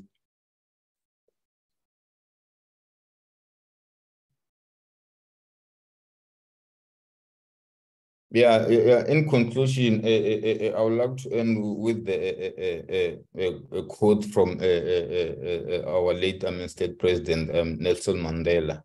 If you talk to a man in a language he understands, that goes to his head. If you talk to him in his language, that goes to his heart. I thank you. I will wait for the question if there's any question that I'm going to ask, but hopefully don't ask me anything about Phala Phala thing, because I know it's international story, which is not good image of our country. Thank you. Thank you so much. And again, if anybody has any questions, drop them in the chat. I appreciate the discussion of oral dictionaries happening right now. And let's see, thank you again. And next up, we have Wasim Hassan. Are you here, Wasim? Good morning. Yeah, I'm here. Hello, great. And let me make you able to share your screen. There you go. So is my screen full? Yep, perfect. Okay. First of all, let me thank you, Anna, and your team. It was really a wonderful experience. This is my third series of the webinars that I am attending this year. I was about to complete my PhD when I came across your platform. It would have been more beneficial if I would have got you people earlier. Anyhow, I'm really thankful to you all. Assalamu alaikum. This is greetings in our Urdu language, which is official language. The study which I came across is a morphosyntactic description of Dhani, and I'm Dr. Wasim Hassan. I'm working as assistant professor at the National University of Modern Languages in Lahore. Am I audible to you all? Yep. Okay. Okay. So talking about linguistic diversity in Pakistan, Pakistan is a linguistically a rich country. According to Ethnologue, 77 languages are spoken in the country, and many of these are still undocumented. Out of these 77 languages, 68 are indigenous, and rest 9 are non-indigenous languages.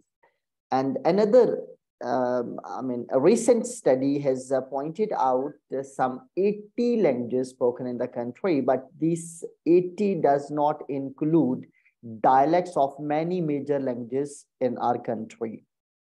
This is a linguistic map highlighting 4 major provinces. So major languages include English, which is spoken as official language in the country. Urdu is our national language, and Punjabi, Pashto, Sindhi, Balochi. So these are the languages which are spoken in our 4 provinces of the country. And the fifth one has a variety of languages spoken, that is Gilgit-Baltistan. So these are major languages. Unfortunately, minor or regional languages, they face looming extinction in the country because of language shift and linguistic politics. According to a report published by UNESCO, some 27 languages in our northern areas in Kashmir and in our other province, Khyber Pakhtunkhwa, so they are at the verge of extinction, and these languages need serious attention from the linguist. One language that I belong to is Punjabi. And if we look at the census from 1951 to the last census that took place in 2017, Punjabi is losing its number of speakers. So it was 57.08% in 1958. With the passage of time, with the growing population, today we have 38.78% of the population that speaks Punjabi. And this is one dilemma. This was something which urged me to work on my mother tongue. Coming towards Dhani, Dhani is a dialect of Punjabi language, which is Indo-Aryan language. It is spoken in province Punjab as a variety of Punjabi.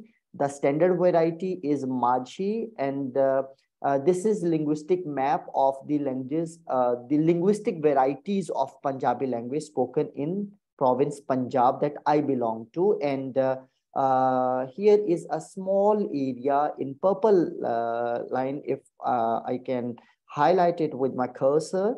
That is the area where Dhani, variety of Punjabi languages spoken. According to Grierson and Luther 2007, Dhani is one of the variety of Western Punjabi, and he particularly, Grierson, used one name, Landha, to the varieties of languages spoken in under Western Punjabi region. Dhani derived its name from a valley which is named as Dhan Valley. It is named as it means as fertile land, and it is situated some 35 kilometers away from our capital territory, that is Rawalpindi, Islamabad. Why this area is famous? It is famous for tourism. Some 86 historic worth seeing sites, including Kalar Kahar, etc. So these are situated. One interesting information that I came across during my working on this language was a village which is named as Dulmial. And this village is famous for the honor to be one of the 2 towns in the world which were awarded Victoria Gun after First World War. And the second fame for this village is a fort that is named as Malut Fort. And this fort is made of red stones around 980 AD, which is synthesis of Greek and Kashmiri architecture. And this is just one example of the sightseeing in that area. Talking about Dhani culture, the culture is famous for its music, and one caption from the newspaper, from the national newspaper, says melodies of Chakwal. Chakwal is the one district where now Dhani is spoken as one variety along with other languages. Melodies of Chakwal rule the heart. Another tradition, another important thing in the culture is our poetry. Though it does not, it is not protected, or it is not written or saved at national level, but still some local poets, they have published their booklets at in their own capacity, which are available in the market. Another tradition in the area which is now also dying, that was the habit of storytelling. People used to sit at night time together when technology was not very much, because nowadays everyone is busy on the phone, everyone is busy on the WhatsApp or Facebook. So this tradition is also decreasing and dying with the passage of time. So earlier people used to sit at night time, they spend time, they used to share their routine matters of the day, and they used to narrate stories. And of these stories, Love Tale of Shiri and Farhad, or Shamas Rani and Dol Basha, these are the local names which were given after those characters in the stories. And Knowledge and Wisdom, these are famous stories which are narrated still, but they are narrated only the elderly people. But youth is now having no idea of such stories. It is rich for its proverbs, idioms, and words of wisdom in daily conversation. People do use these proverbs and idioms. Apart from that, the local games where Panchgera, Thal, all these are the names which are given to the games which are played in the area. of which I have highlighted one, that is ox show or bull show. It's just like a catwalk or a type of a thing where people, they come across with their own cattle, and competition is held, and it is very famous. People around the year wait for this show.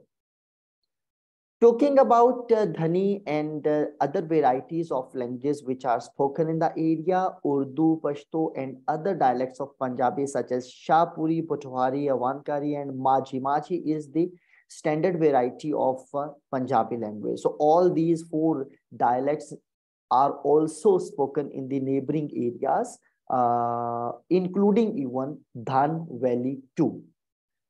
So all these have influence on Dhani also.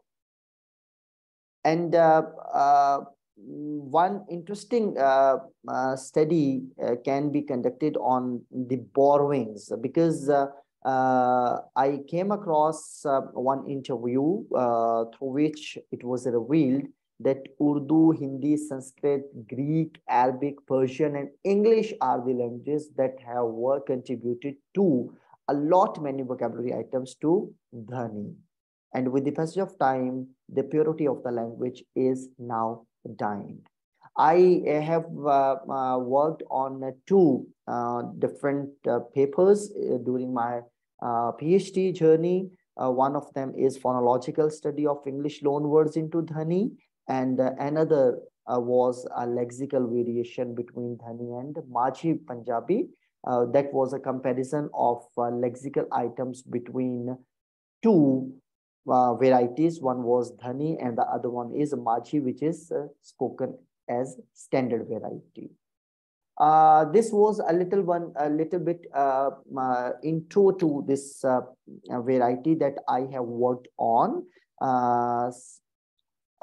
In future, further researches which I still have in my pipeline to work on is borrowings, to see the dialectal variation and compound nouns. So these are a few of the areas. Gender marking, its phonemic inventory is still not documented. So that is one area. Syllable structure and the role of apenthesis, especially by the natives. And another thing is that it's, proverbs and folklores can also be explored, and the language shift of the young generation's attitude, why they are moving towards other varieties, especially when people move towards other big cities, because the area where it is spoken is not that much populated, that much a big area, advanced in with modern facilities. So people go to other areas for education or for trade purposes or for other reasons. So with the passage of time, they shift from their mother tongue to neighboring varieties, or at least Urdu language, which is our national language. So because I was asked to keep it as simple and not to include basic or the core syntactic knowledge that I have worked on its morphology, I have worked on its syntax, and then the interface of these two. That was one study that I carried out on Dhani variety. That was my PhD dissertation as well. Possibly I can share it if one is interested to have a look on that as well. But for today's presentation, just to demonstrate, I have selected one short natural song, which is typically in that particular language, just for a few seconds, if I could be able to play it and it may be audible to you. Oh, no, it's not audible. If you want to try sharing again and make sure that the little box that says share sound is clicked. So if you end your screen share and start it again. Let me share again. Let me see.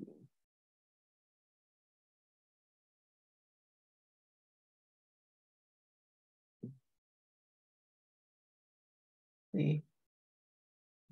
Here, I'll see if I can help out. I'm going to stop the screen share. Okay.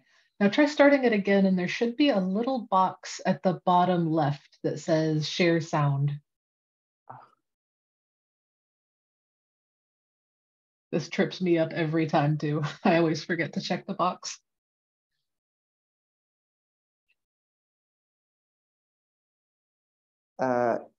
It's very much clear from this side.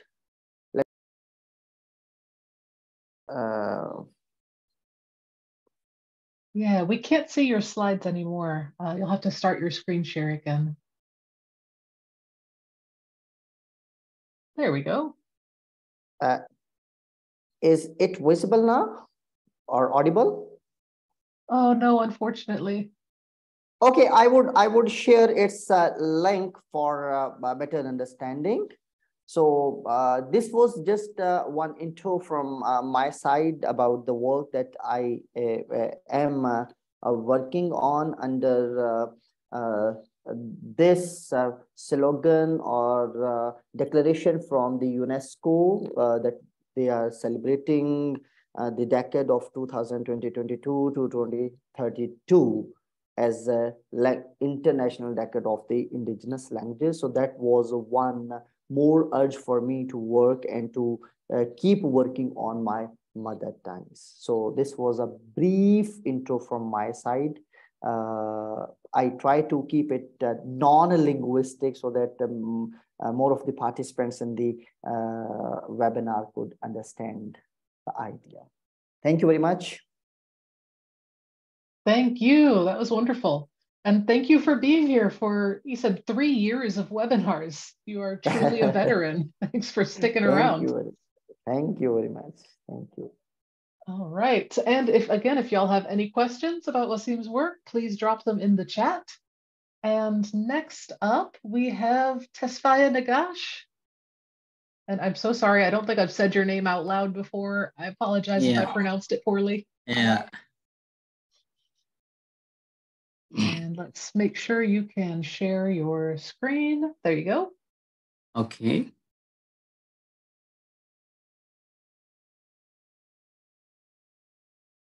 All right. Are you able to start your video or screen share? Okay, I'm trying to share my screen. So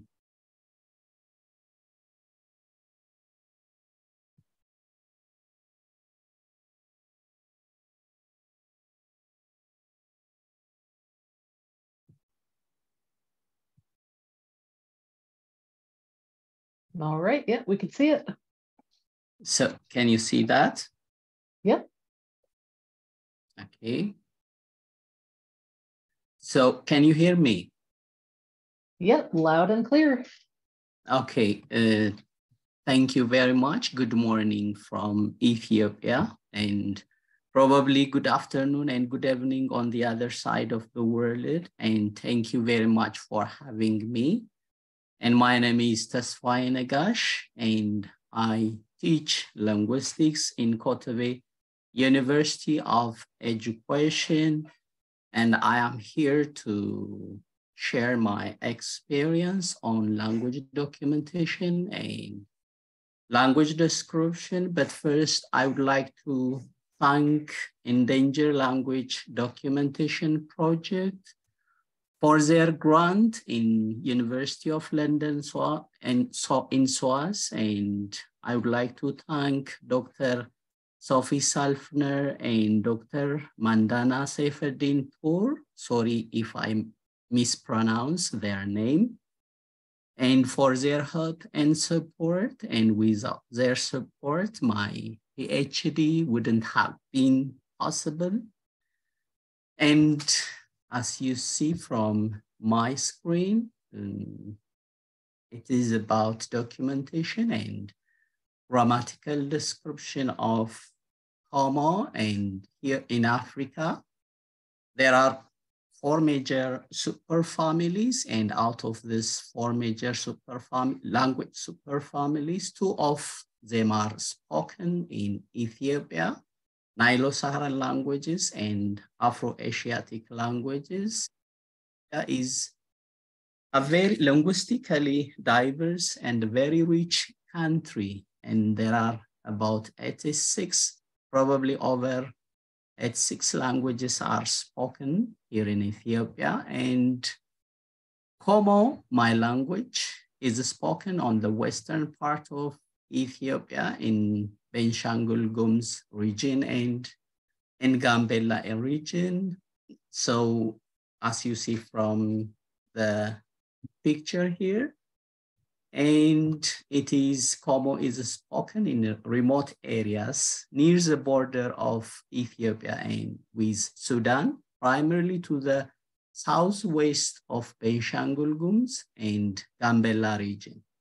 So according to Greenberg, 1997, and Bender, Komo is a Nilo-Saharan language, and its language family is common, as you see from this picture. And so let's say something on the nomenclature.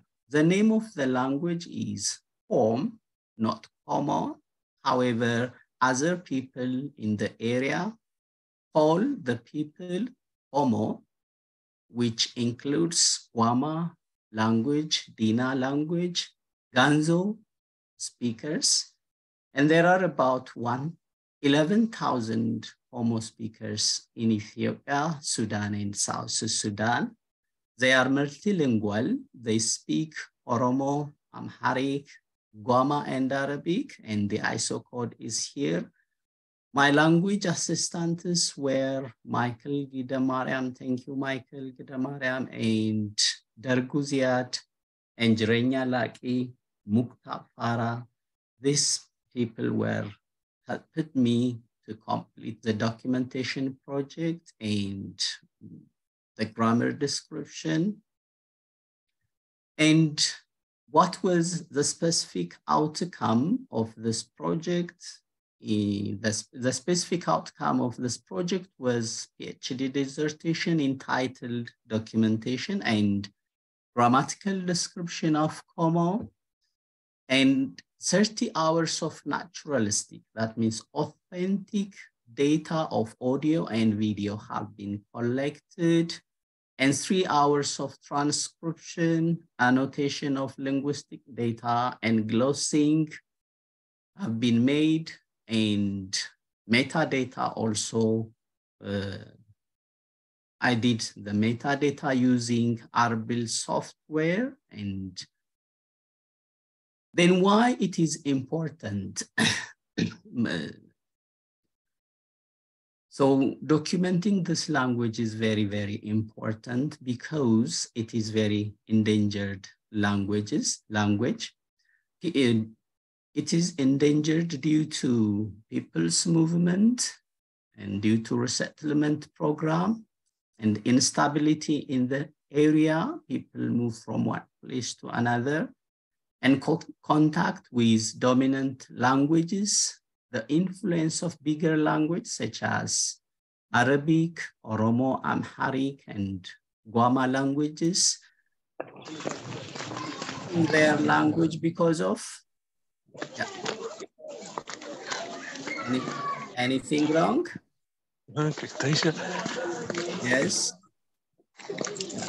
See, I'm just going to mute everybody else. Additional sound there. There we go. Should be okay now. Okay. Children are shifting their languages because of few children are acquiring Komo, the local administrative language is Amharic, and religious reasons. These are leading the loss of oral genres such as folktales and other linguistic resources. It was interesting to document the language, and I used different methods to document the language, like participant observation, elicitation, and recording of observable linguistic behavior such as greetings, small talks, discussions, interview, narratives, and I have also collected over 3,000 lexicon using Flex software. And then finally, I did the description based on the audio and the video data. Then I used the audio format here, as you see, 16-bit and 44.1. And this is the format, the uncompressed WAS format. And the video format is here, AVI and AVCHD, so that it will be able to be edited. I used Pratt software for phonetics analysis, and Elan is a major software I used for documentation purpose. And the other one is I used Arbil for metadata, but I advise the others not to use Arbil software for metadata because it has already been stopped developing this software. And Audacity is very interesting in audio editing and recording software. And Flex is also very important for dictionary documentation and dictionary making software. And one of important thing in language documentation is an ethical issue. And I used Crowley's 207 ethical issue guideline for ethics. And this is, thank you very much for having me. And this is thank you. Yeah, I have completed my presentation. Thank you for listening. Thank you so much. Okay, this is one of the shortest presentation, I think. Yes, we appreciate you keeping it so concise. Okay. Right, and again, if anyone has any questions about this work with Como, please put them in the chat. And thank you again for being here to share tonight. And next up, we have a presentation from John Ray Ospenpelila. This is going to be a recorded talk that he's shared with us. So I'm going to go ahead and share my screen. And I hope I remember to turn on the audio, because that's always the problem. All right. So please do let me know if y'all can't hear this.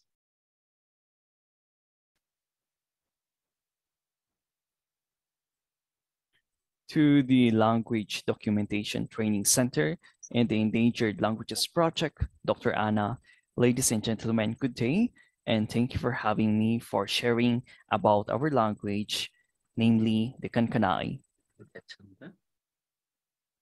So I'm John Ray Ospenpelila, basically from the Philippines, a licensed professional teacher, and I belong to the ethno-linguistic group of Kankanai. So we speak the language Kankanai, although I speak the other languages here in our country, namely Ilocano, Filipino, English, and English. So I am a candidate of the degree of Master of Arts in Education, major in language education here in St. Louis University in Baguio City. So in compliance with my degree, I have to finish my thesis, and I focus in our language, the Kankanai language, and we entitled this one as The Phenomenon of Archaism in Kankanai Language.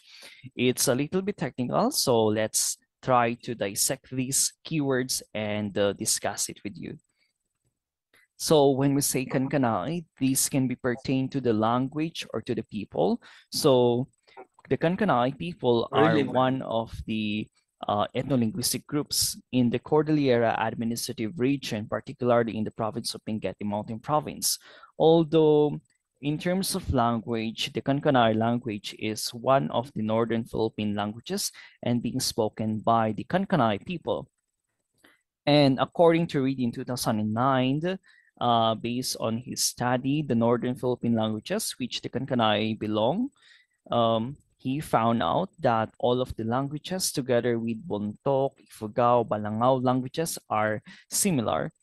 So it's very interesting to know that it's like if you're going to put in a family context, they are siblings and they have a parents.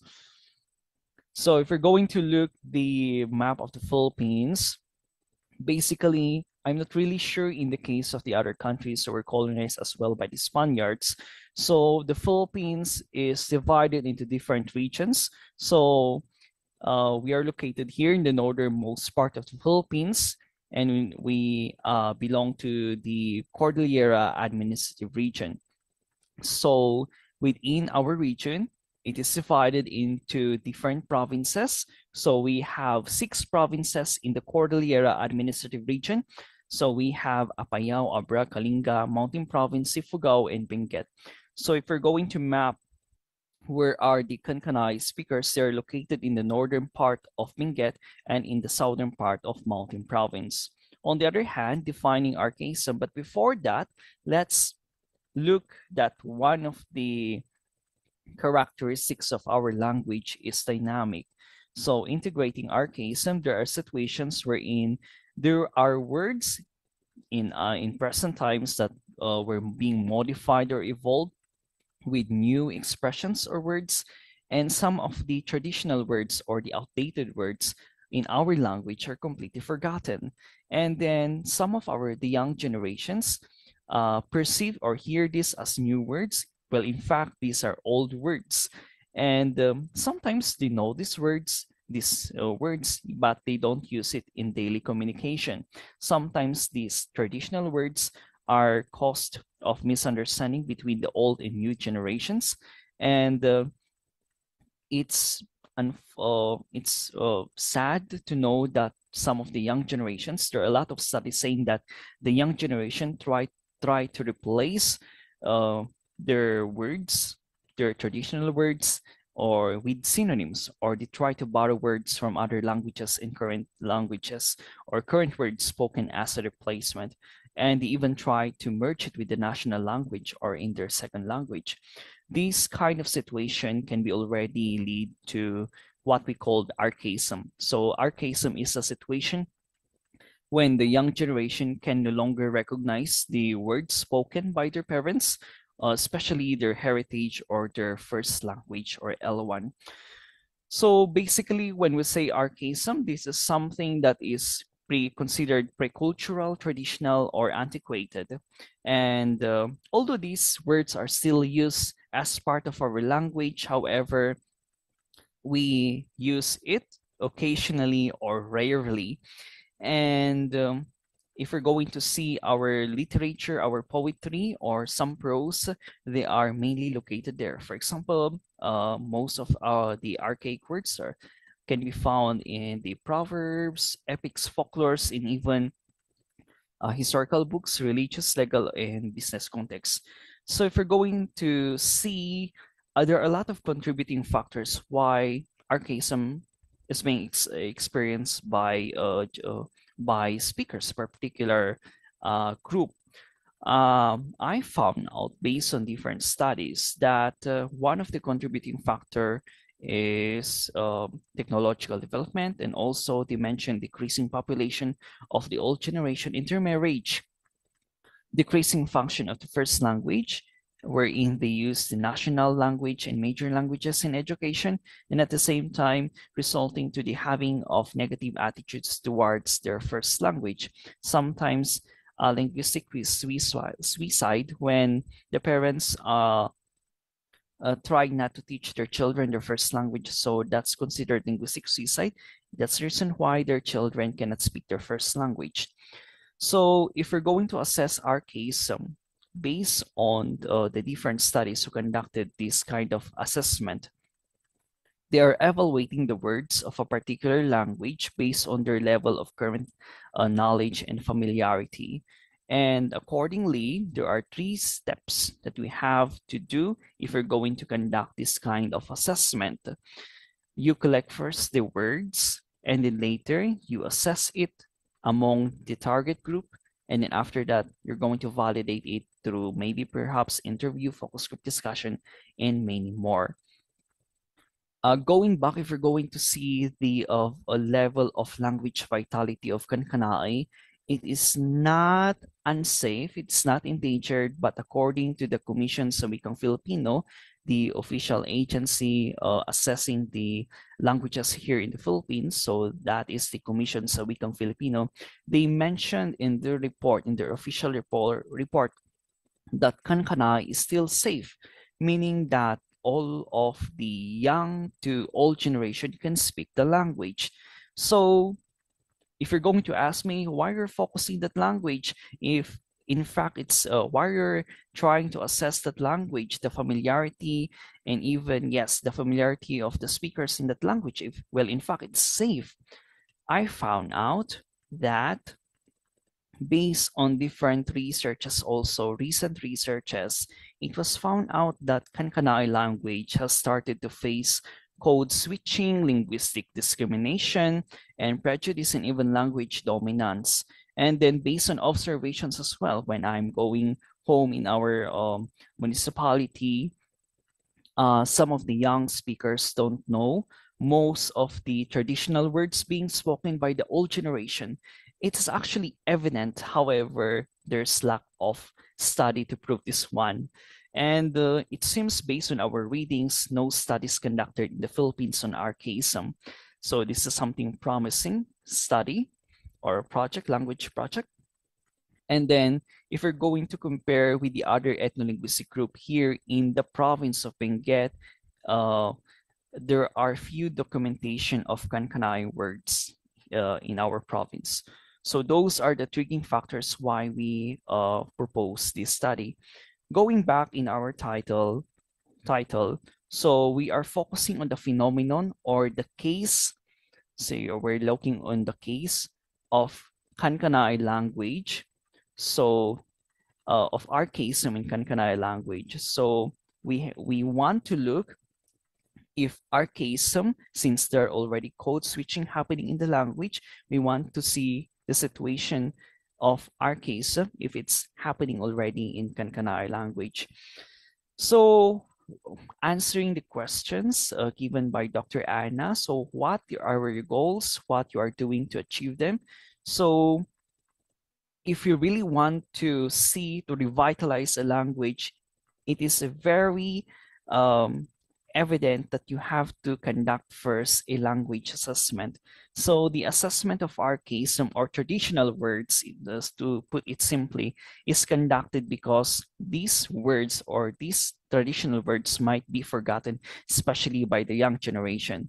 So we want to evaluate the level of current knowledge and familiarity of the young generation in order for us to make some interventions that can lead us if we can push through with revitalization, documentation, reclamation, and so forth. And if we're going to see several studies already conducted, the phenomenon of archaism, however, primarily by observing minorities and native. However, these studies are conducted in other countries. So it is a challenge for us here in the Philippines to conduct as well this study in Philippine context. And then if we're going to see, based on our readings, the phenomenon of archaism has not been explored in any of the local languages here in the Philippines, not even in the Cordillera region. So who the language community and people involved in our work?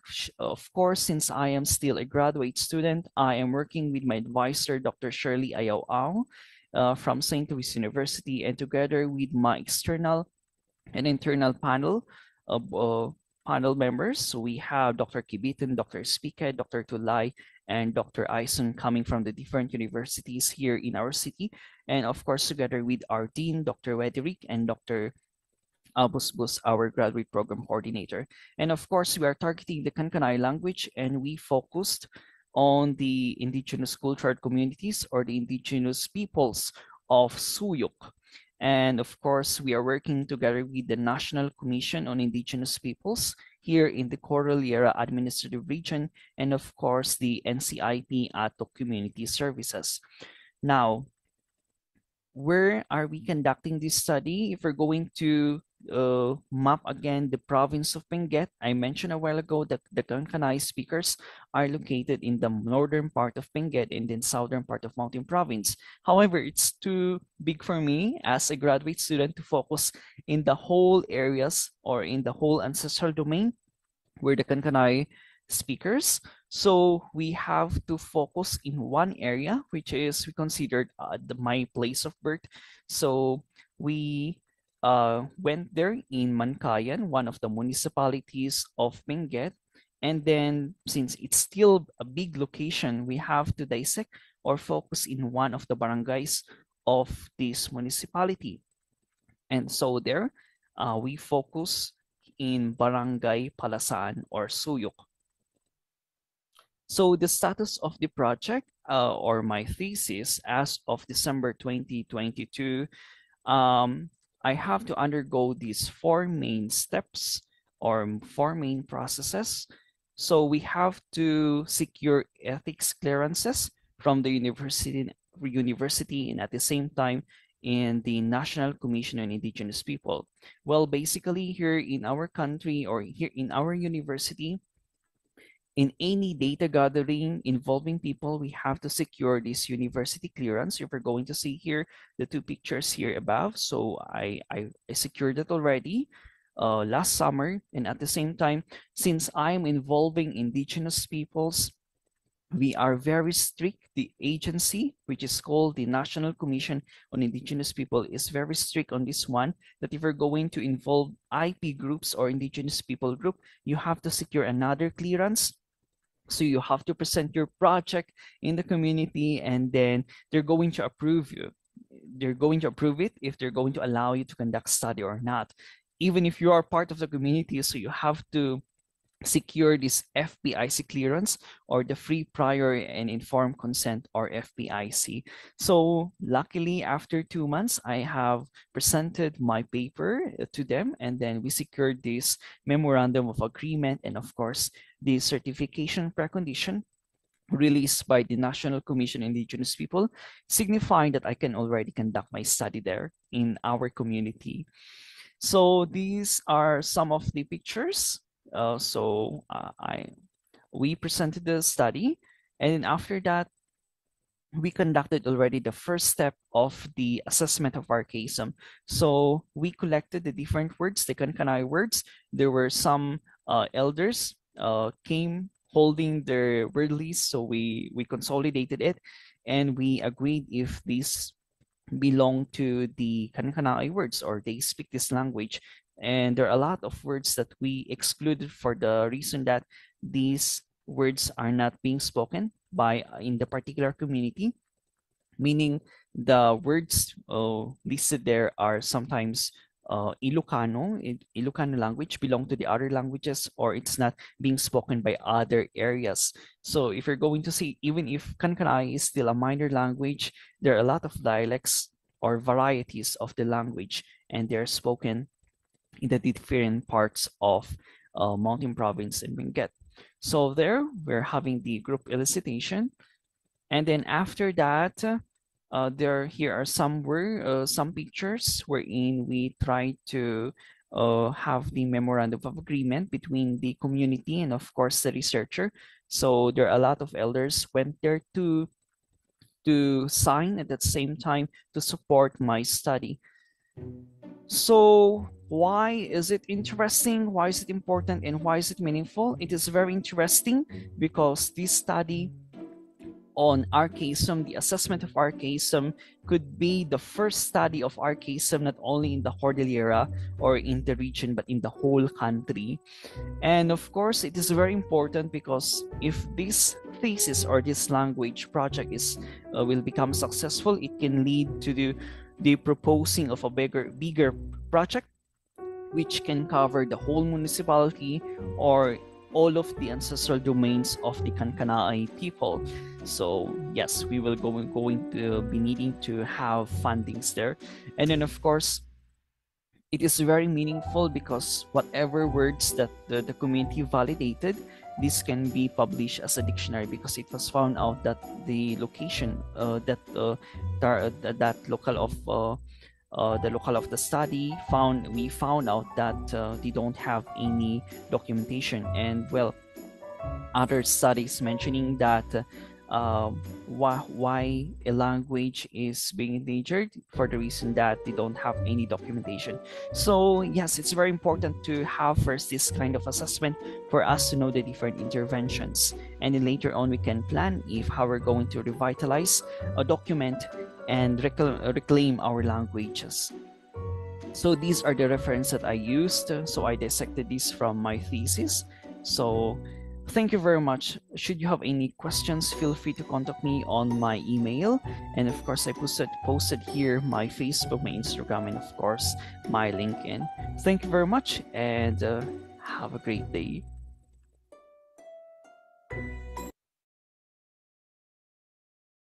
All right. Well, if you're watching this later, John, thank you so much. That was a great presentation. And yes, I will post these slides as well, along with the other slides presenters have shared, if you would like to go back and look at them again or contact the presenters. And next up, we have another pre-recorded video from Hassanul Islam on the topic of Sadri language documentation. So I will go ahead and screen share that.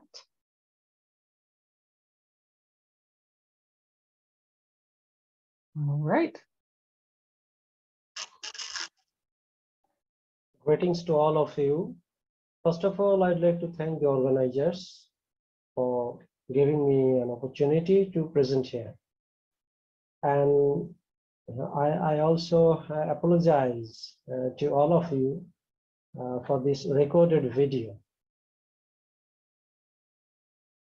And let me introduce myself a bit. I'm Abullah Muhammad Hassanul Islam. I'm a research fellow at the Institute of Bangladeshi Studies at the University of Rajshahi, Bangladesh. In fact, I conducted a small study as part of MPhil studies during the COVID period. And that was on the Sadri language as spoken in Bangladesh.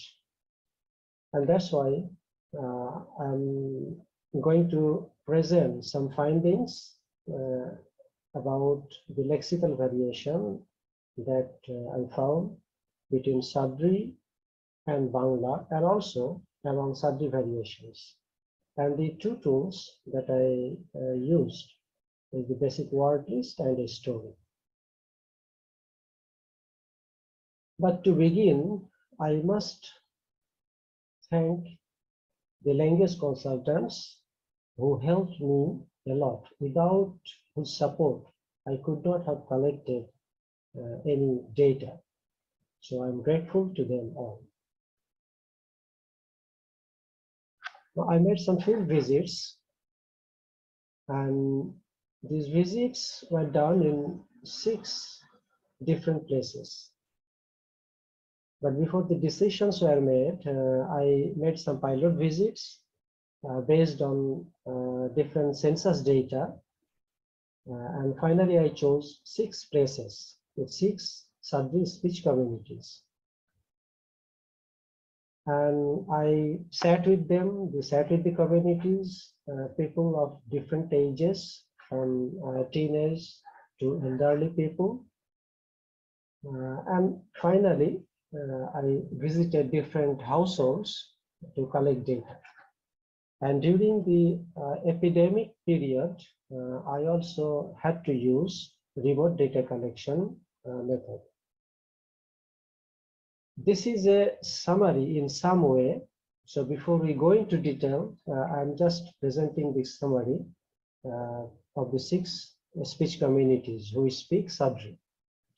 So among these 6 speech communities, you can see that 3 are from the Orao community, 1 is Malo community, and 2 are of the Munda communities. In fact, Sadri is sometimes called Orao Sadri in Bangladesh because the Orao people mostly speak Sadri. Although one part of the Orao people, they still speak Kuruk. But most of the Orao people have adopted Sadri as their mother tongue. And there are still 11, at least 11 more communities other than the oral communities who speak Sadri, either as mother tongue or as a linked language. The sad picture is that you can see 4 red texts. So among the 6 communities, based on the ALEI index evaluation, what I found is that 4 of the communities, their level of Sadri as their mother tongue is at endangered level, and 2 of the communities are at the threatened level. So how did I choose the basic word list and the story for translation? We can have a quick overview about that. So first, I chose 4 internationally used word list, the 207 words list of Barnard and Combe, then Schwabe's 100 list, and Seal 307 word list, and Dolgopolsky, the 15 word list. And I chose 150 basic words that I found common in any 2 of these 4 lists. But I had to exclude 1 word. The word is breast, because it is culture sensitive in Bangladesh. So it was difficult for me to elicit the word from the communities, and that's why I included another word which is not present in these word lists, that is mother tongue. And I chose a small story from the pre-primary national textbook that is written in Sadri. The Bangladesh government is producing and publishing, other than the Bangla version books, there are 5 language books. So Bangladesh is going into multilingual education in the primary sector. Unfortunately, what I found while visiting these communities is that although government is providing the Sadri textbooks for the primary, pre-primary school children, but there is lack of teachers. That's why those books aren't being used. Rather, these Sadri speaking children have to study the Bangla books. That's a sad reality. And this is the overall picture of the lexical comparison between Sadri and Bangla. You can see on top that there is 20% exact match between Sadri and Bangla. So this raises a question that what might be the reason behind it. We might come to it at the end. And the most similarity with Bangla words have been found from a Munda community, and the least similarity have been found from the Malo community. And the interesting thing is that 49 words have been found among the 150 words. 49 words have been found which are exact matches with Bangla words. So, for example, in Sadri or in Bangla, these are the same. Kan, that is ear. Chul, that is hair. Ghar, that is neck. Naak, that is nose. So this way, there are 49 exact matches with Bangla. And there are many near matches. But the interesting thing is that no verb words have any similarity with Bangla. And there are 25 exact matches among the 6 Sadri speech communities. So among the 6 sets of Sadri words, they have 25 exact matches. And among these 25 exact matches, 14 are also exact matches with Bangla, and 11 are with Sadri. And there are many, about 19 near matches with some vowel and consonantal changes. Now, about this story. So when I analyze this story, a very brief story, what I found is that, again, the Malo community has the least matches with the national curriculum story. And one Urao community has the most similarity. So with the national curriculum textbook, Urao community has the most match and the Malo community has the least match. And among the 6 communities, the Malo community and one Munda community has least match, and one Urao and one Munda community has the most match. So why so much similarity? So it may be for language contact, for language dominance, or for language origin. We are not sure yet. We need to study it more. So thank you, everybody. Thank you for your time and patience. Thank you all.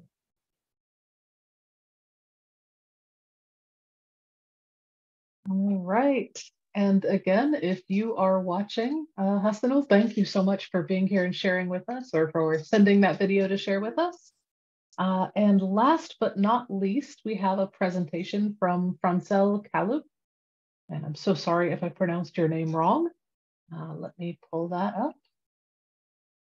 And she will be sharing with her work on Aita Maganchi. And again, I'm so sorry if I pronounced that poorly. And hopefully y'all will be able to see and hear this video just fine. Hi everyone, today I'm going to be sharing a product of my dissertation, which is an assessment of Aita Maganchi language. I'm Francella Kalup. I'm going to be the presenter. Now, to give you a brief background of what Aita Maganchi is, the Aita Maganchi, they inhabit the central portion of the Zambales mountain ranges, particularly within the areas of Tarlac and Pampanga, Philippines. So they retained most of their traditional culture, but because of the changing political, social, and economic landscapes of the region, it forced them to adapt to the lowland way of life, particularly that of the Kapampangan. So the Kapampangan is also a language, mostly they live in urban areas here in Pampanga and Tarlac. So according to historical documents, the Aitas lived in Mount Pinatubo, that is in Zambales, for thousands of years. However, when Mount Pinatubo erupted in 1991, it scattered the population of the Aita, and most Aitas' population, they already lived in urban settlements. So the influence of modernization and Filipino culture and practices has already prevailed. Now, this is a photo of the Aita Maganchi, right? So this photo was taken from the National Commission of Indigenous People here in the Philippines. Right, so as you can see there, as for their clothing, they wear plain and simple attire. So traditional Aitas were skilled in weaving and plaiting. They wear wraparound skirts or bark cloth, that is for women, and loincloths for men. They are also into music and the arts, and they make use of ornaments as accessories and have ensembles of instruments to create melodious rhythms. All right, so sharing you a few photos of why I was inspired to conduct the language assessment of the Aita Maganchi. So basically, it all started with my extension projects that help the children of the Aita Maganchi. We usually give out we usually conduct outreach activities and tutorial lessons to help and guide the children of the Aita Maganshi. And we also, during Christmas season, we have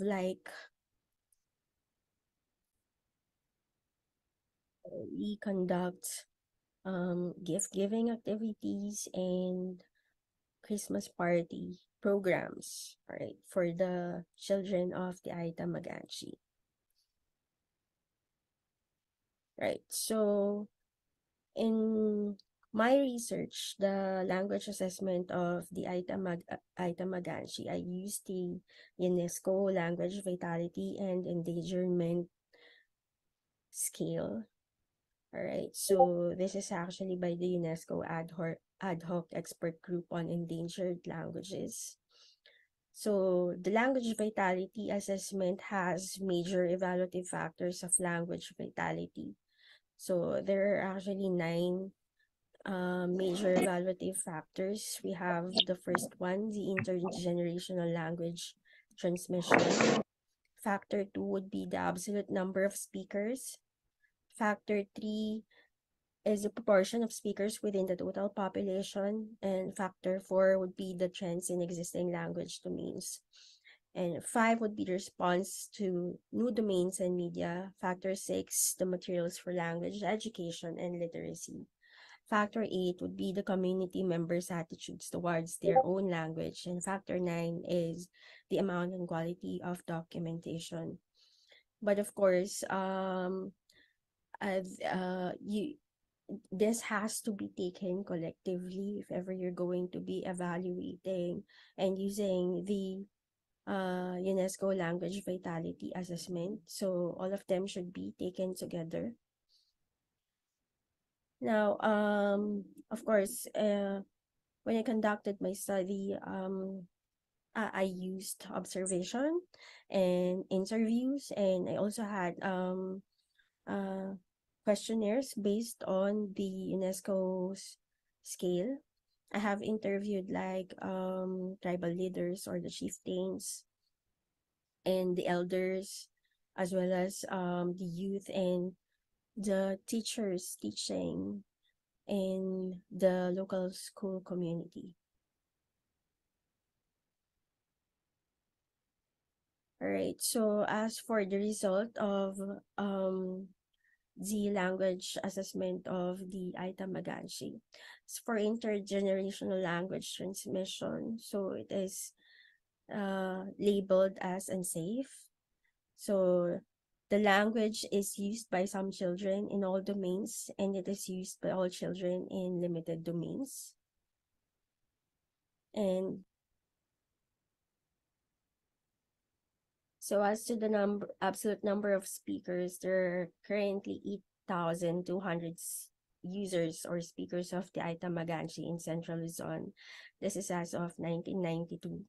And this is according to the records of the Summer Institute of Linguistics found in Ethnologue. So a study also says that the Aita Maganshi is spoken by approximately 4,200 Aita in several sitios or small villages in the province of Tarlac, Pampanga, and Zambales. Next would be the proportion of the speakers within the total population. So it is labeled unsafe.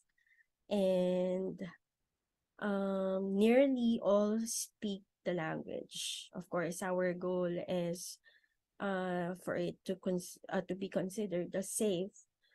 All members or all the members of the community should speak the language. Now, in terms of the trends in existing language domains, the language is used in home domains in for many functions, but the dominant language begins to penetrate even for home domains. As for the response to new domains and media, the language is used in only a few domains. Next is the availability of the materials for language education and literacy. So there are written materials that exist, but they may only be useful for some members of the community. For others, they may have a symbolic significance in literacy education in the language is not part of the school curriculum. As for the governmental and institutional language attitudes and policies, including the official status and use of the language, there is no explicit policy that exists for the minority languages here in the Philippines. Next, for the community members' attitude towards their own language. So the findings of my dissertation suggest that many members support language maintenance, but others are indifferent or may even support language loss. As to the type and quality of documentation, there are some useful grammatical sketches, word lists, and texts useful for limited linguistic research but with inadequate coverage. Audio and video recordings of varying quality with or without any annotation may exist. All right, so I came up with a workable strategy for language revitalization. Of course, it was based on the findings of this research. So this is, of course, these are based on different frameworks and theories as well. We have ethnic identity development with appropriate language socialization experience, enhancement of younger generation's ability and skills to adopt and promote their mother tongue using technology. We also have basic linguistic and pedagogical training or extensive trainings or capacity buildings that should be provided to local community teachers. It's going to provide them the necessary skills in basic linguistics, language teaching methods and techniques, curriculum, and teaching materials development. What else? Linkages to other government and private agencies or organizations. That is, of course, to forge partnership between government agencies and non-government organizations to complement skills and resources between the two parties for funding and capacity building. And likewise, to conduct cultural awareness seminars to foster cultural awareness in the classroom for teachers. And we also have language documentation training or capacity building for educators, community members, and interested National Commission on Indigenous People, staff, or employees. All right, so this is a workable strategy as part of a long-term project extension. This is called, the project title is Ay Talakad Ing Lahi, Building the Capacity of the Maganshi Community to Achieve Cultural Preservation. So it is intended to run for 3 years, right? So this is a sample Gantt chart with activities or seminars on indigenous culture. We also have seminar workshops on intro to language documentation, morphology and syntax, phonology and orthography. Basically, the topics on language documentation that we have learned for the past few months here at LDTC and ELP for Endangered Languages Project. So I have incorporated those topics here, and of course I will be transferring the knowledge that I gained from the trainings to the teachers of the Aita Maganshi and the community members as well. So to make it more sustainable, because it's usually the outsiders who conduct language documentation activities and language assessment. So I think it's better and it would be more sustainable if we teach them, the community members, how to document their own language. Now, we also have seminar workshops on poetry and fiction workshop. We also have technical assistance And what else? A seminar workshop on psychosocial support for students, mental health awareness and stuff like that. Because when I visited the community, I have also learned that they don't have any like guidance counseling programs there, or they do not also have a guidance counselor in their local school community. All right, so this is actually a copy of just a sample copy of the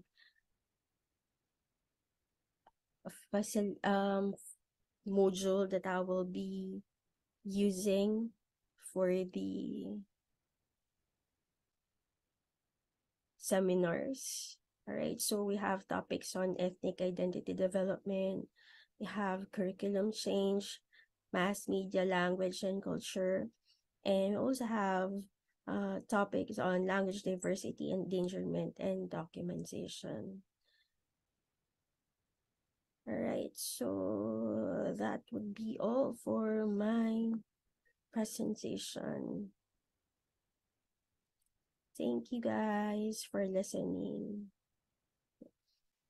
Salamat sa pakikinig.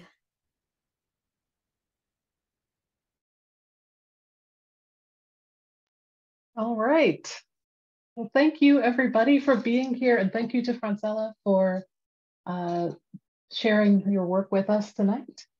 And to everybody who presented this evening, thank you so much for taking the time to share your work and your knowledge and your thoughts on language documentation and revitalization. And to everybody who has been watching, either in the present or in the future on the recording, thank you all so much for being here. And thank you all for learning with us over the last 10 weeks. Again, just a reminder, you will see a survey to fill out about your webinar experience once this ends, and it would really help us out if you could take a couple minutes and just give us your feedback. And we hope to see you at future webinars. You are always welcome to reach out to me or any of the other organizers. Post in the Facebook group if you want to chat about language documentation in between webinars. And most importantly, keep up your important work to document and revitalize languages wherever you are. Keep going. We're all cheering for you, and we hope to see you in the future. All right, everybody. Bye. Thanks, everyone. Have a great night or morning. Take good care.